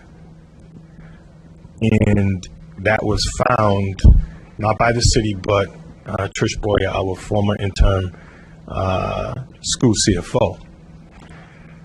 But furthermore, I refused to sign the second documents because I did request it in an email to the city CFO to provide documentation that no school funds were diverted in order for these projects, which was capital improvement projects with, I believe, the Gilmore, the Brookfield, and I forget the other school. Furthermore, looking into it, I know in 2016, Mrs. Azak was on the committee at the time. I believe the district laid off about 130 plus staff. But, reviewing, thanks to our consultants looking at the DESI report and the end of the year report, the school department was charged $4.4 million in construction cost, and that's a city side expense. So that reimbursement in actuality that the city got should have came back to the school district. And if something like that was from 2016 and we're picking up on it now, which is a good thing, I'm not sure if there's anything else that's there. But do you support an audit of the overall city finances relative to what you're seeing and what you're dealing with now, and seeing that the city's not operating in a physically prudent way to balance our books? I'll say in this perspective, I think it'd be irresponsible for me as a city auditor to oppose that, right? I mean, it's, regardless of what the politics are or anything else, from an independent body, any help you can get if there are serious concerns about anything. It doesn't have to be, the budget. It could be whatever the case may be. You could bring in the state auditor if need be. I mean, for example, someone asked me point blank, as you are now, I wouldn't be against it. Now, here's the other, this is not to be on you, so I will be filing that with this body again, and there's some relative more information that will be amended into that request, but I'm pretty sure that this body will vote for it. I'm not speaking for everybody, but, the mayor has to bring it forward. They'll go to a full body vote, which he's a voting member as well. And I think this is something like the legal counsel will probably have to answer for us. But if we don't get support of the city council, because they have to vote too as well, and if they don't support this, I'm assuming your office as the auditor of the city, you do have the authority to bring in the state auditor, correct? I need to double check on that. I don't want to misspeak, but I do my homework. I can definitely find out, and if that's the case, then we can have discussions afterwards. All right, thank you. Thank you. Before I go to Mr. Pina, I ask that we keep the discussion focused on, I know there's a lot of things related to the budget, but I'm going to ask that we keep it focused on the budget. Otherwise, we will be here all night. There's so many things that play, and this is definitely related to budget, and that's the reason he's asking that. But if we can keep it focused on our FY27 budget and the needs. Also, if we can give the city auditor a break, he's just getting started. And I appreciate you being here. I know some of these questions is like, man, let me breathe. So let him take a breath, Tony. But Mr. Pina, if you could keep it focused on the budget, that would be amazing. So we can, do our due diligence. If it's a budget, yes. If not, then no. But sure. Go ahead. Madam Superintendent, I just had a few questions. The first one is transportation. Why do we have $185,000 in a maintenance line for vehicles? What page? I don't know. I have it on the computer. Transportation page. Right. That may be the salaries of the maintenance. No, there's two mechanics. Yeah, we have two mechanics. And then there's a line that is maintenance 185. It's page 72. I'm just curious as why did the mechanics pay go down, and then B, why is there a line for $185,000 for maintenance? So vehicle repairs. The pay did not go down, but we do have one less mechanic. So we had 3, now we have 2. So that's why there's one less salary. Mm-hmm. For the maintenance line, I can find out exactly. Vehicle repairs, I'm sorry. Vehicle repairs. $185,000. I can find out. I mean, I was just curious if we had the actual mechanics. Why are we like? Is it special? I don't know if it's supplies, or I also know we only have 2 mechanics, so it could be other kinds of repairs, but I can find out. Right. And then I get what we're doing and what we're having to make these cuts. I think we're all going to put forward some questions later on, probably, about where we might want to add some things back that may have been taken away. One of those is an equipment manager at the high school, especially during football season. Understanding that you may not understand football, nothing against that, but it is a vital position and it's low cost. Because equipment breaks quite frequently, and that individual is responsible to get the players back in. So I'm going to put an amendment forward to add that back in. And then the second one is understanding we needed to make the cuts at the middle schools with the associate principals. Was there any talk as to adding a clerical para to the front office to alleviate some of the loss of that associate principal? Generally, the clerical paras are supporting the admin assistants in the front office. So the reason why I ask is that they're the lowest paid position in the para world. So it just something is a low, and what it is obviously, so what ends up happening now that we eliminate an associate assistant, or I believe that's what they're called, now that just puts strain on that small office to maintain a certain level of.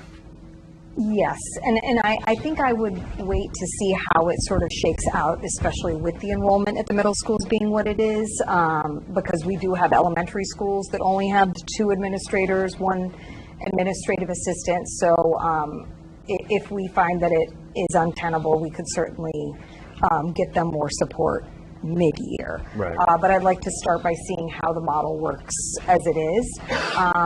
As for the equipment manager, that would be, one of the things we added, I believe, is an assistant athletic director, and now, and so that's a new position as of the recent collective bargaining agreement, and and then both the athletic director and the assistant athletic director would have equipment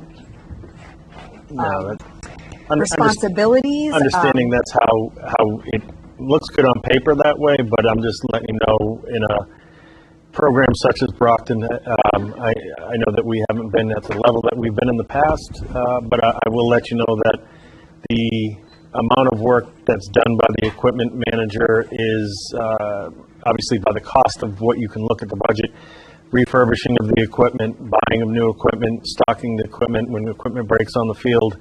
That has to be done that second. It's not something that coaches do, and it's definitely not something that a AD does. No offense to the ADs, but I think that it's we're trying to build a program back up. I don't think taking that position does what we want it to do, and it's a very small $10,000 position. I mean, if we need to, we can fundraise. I don't know, but I think there's a way that we can bring it back.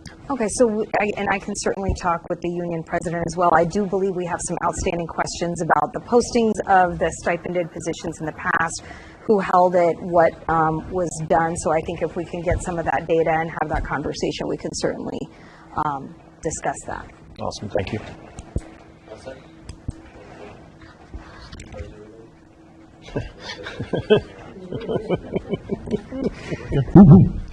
All right.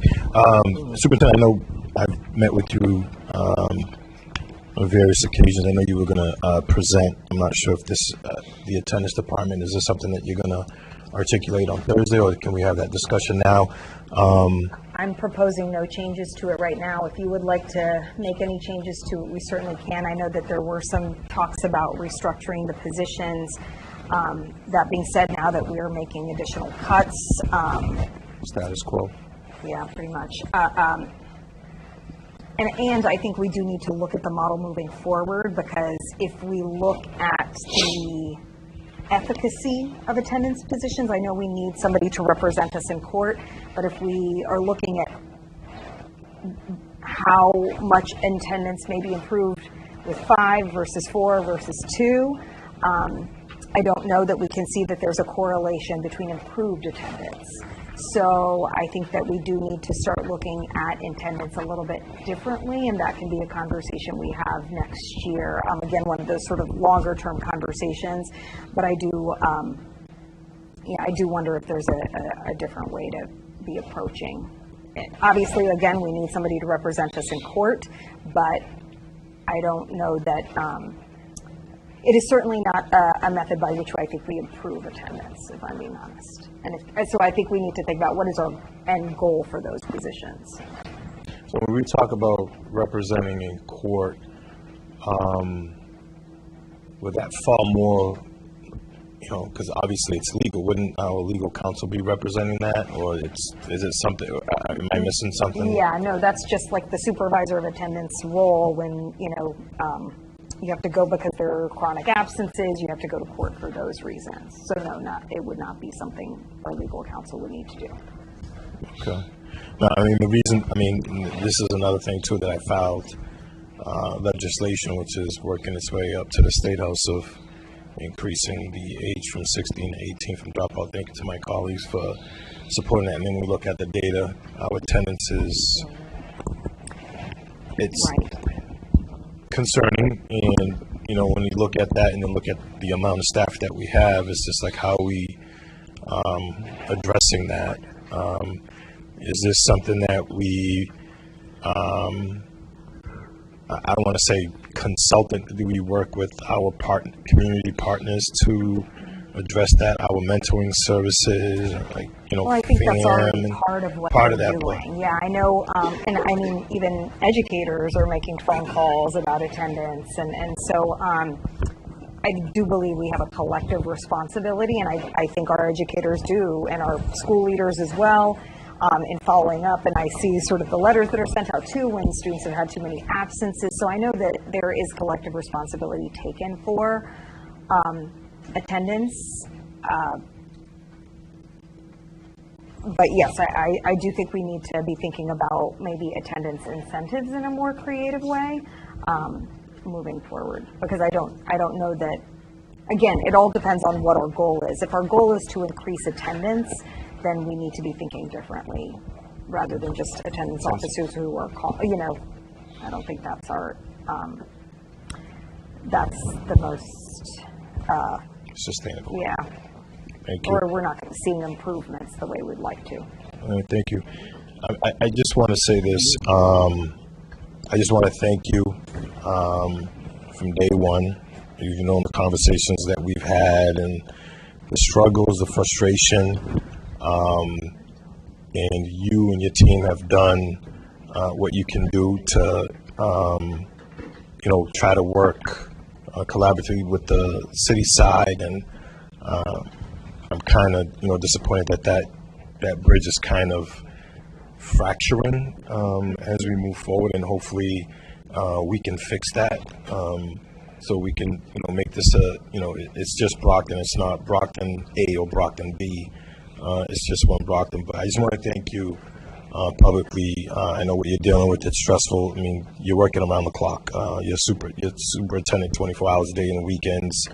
And the members know that, our communications of anything that happens in the district, day and night, to our students or anything that's going on to this building. So I just want to thank you for all the hard work that you and your team have been doing to get this. And I know it's very frustrating, and all the members are frustrated. We could see tonight, and hopefully this can get fixed sooner than later.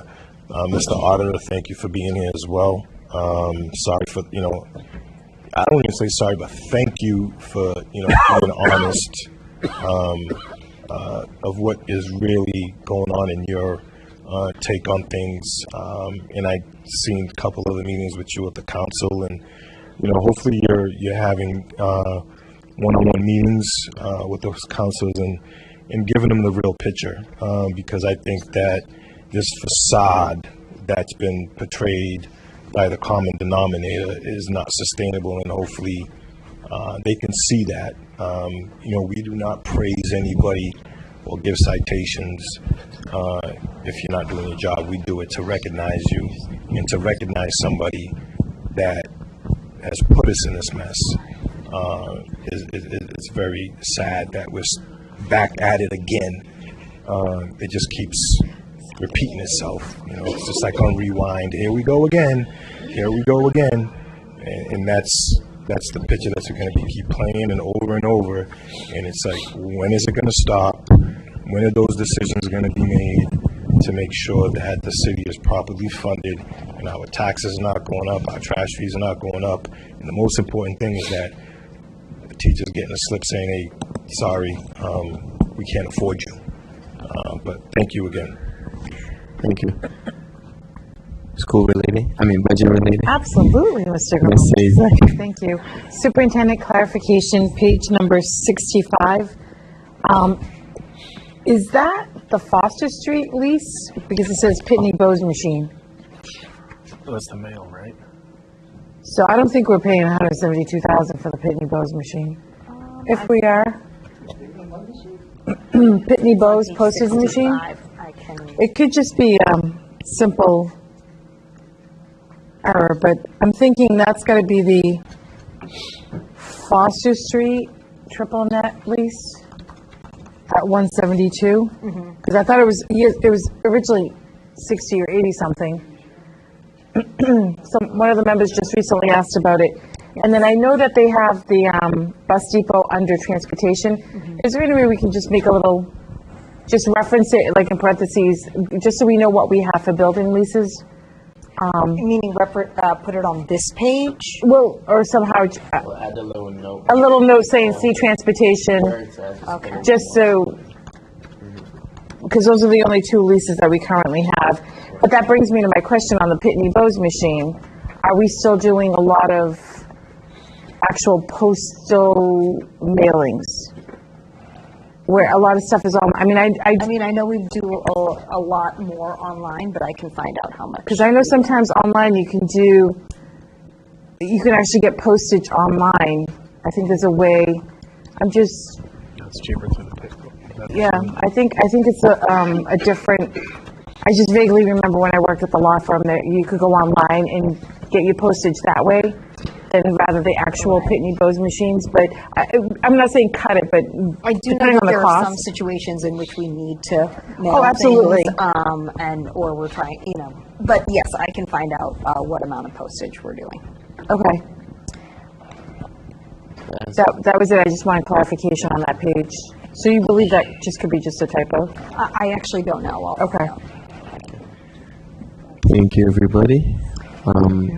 And if there are any other questions, please feel free to email me. I'll do the same thing where I'll make sure you get the answers, but we'll also provide the answers to the public as well, so that everybody knows. I know there's a question you asked already about some leftover costs in some of those lines, so I'll provide you an explanation, and we'll also provide it to the public as well. One more, please. Mr.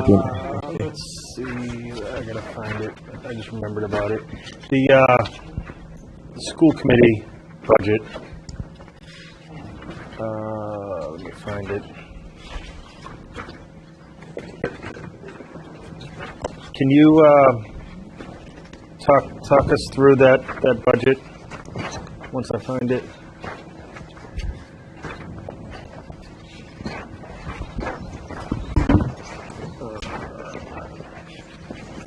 On page 26, I think.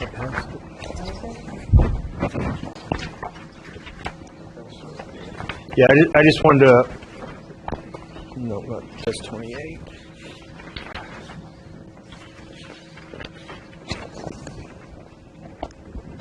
Yeah. Yes, I actually need to check in on that because I'm not sure that that's correct. Yeah, just for the public's understanding, we are not getting a raise. Right. And if anything, I would make a motion to suspend our pay if we're going to riff anybody, because that's at least two positions, maybe one. Yes. I'm trying to think of why that discrepancy is there. I'm wondering, is it because we had new members come in? Anyway, I will find out about why that is. Oh no, it wasn't a question. It was I'm going to propose an amendment. If we have to rip anybody, I would rather us not get paid than for us to riff anybody. If it saves one spot, then it saves one spot.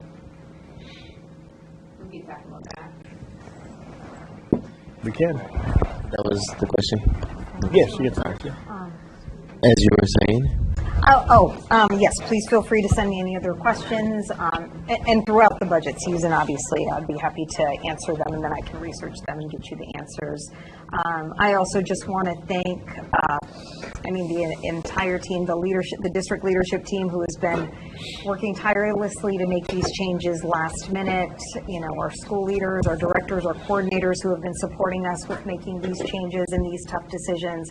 I want to thank our union presidents who have been meeting with me to help support and figure this out. I also just want to comment on the fact that there have been several members of the Brockton staff, union presidents, coordinators, directors who have actually come forward and provided suggestions, solutions, ideas for cost savings. And I just want to say that I really appreciate how much everybody is sort of pitching in to help.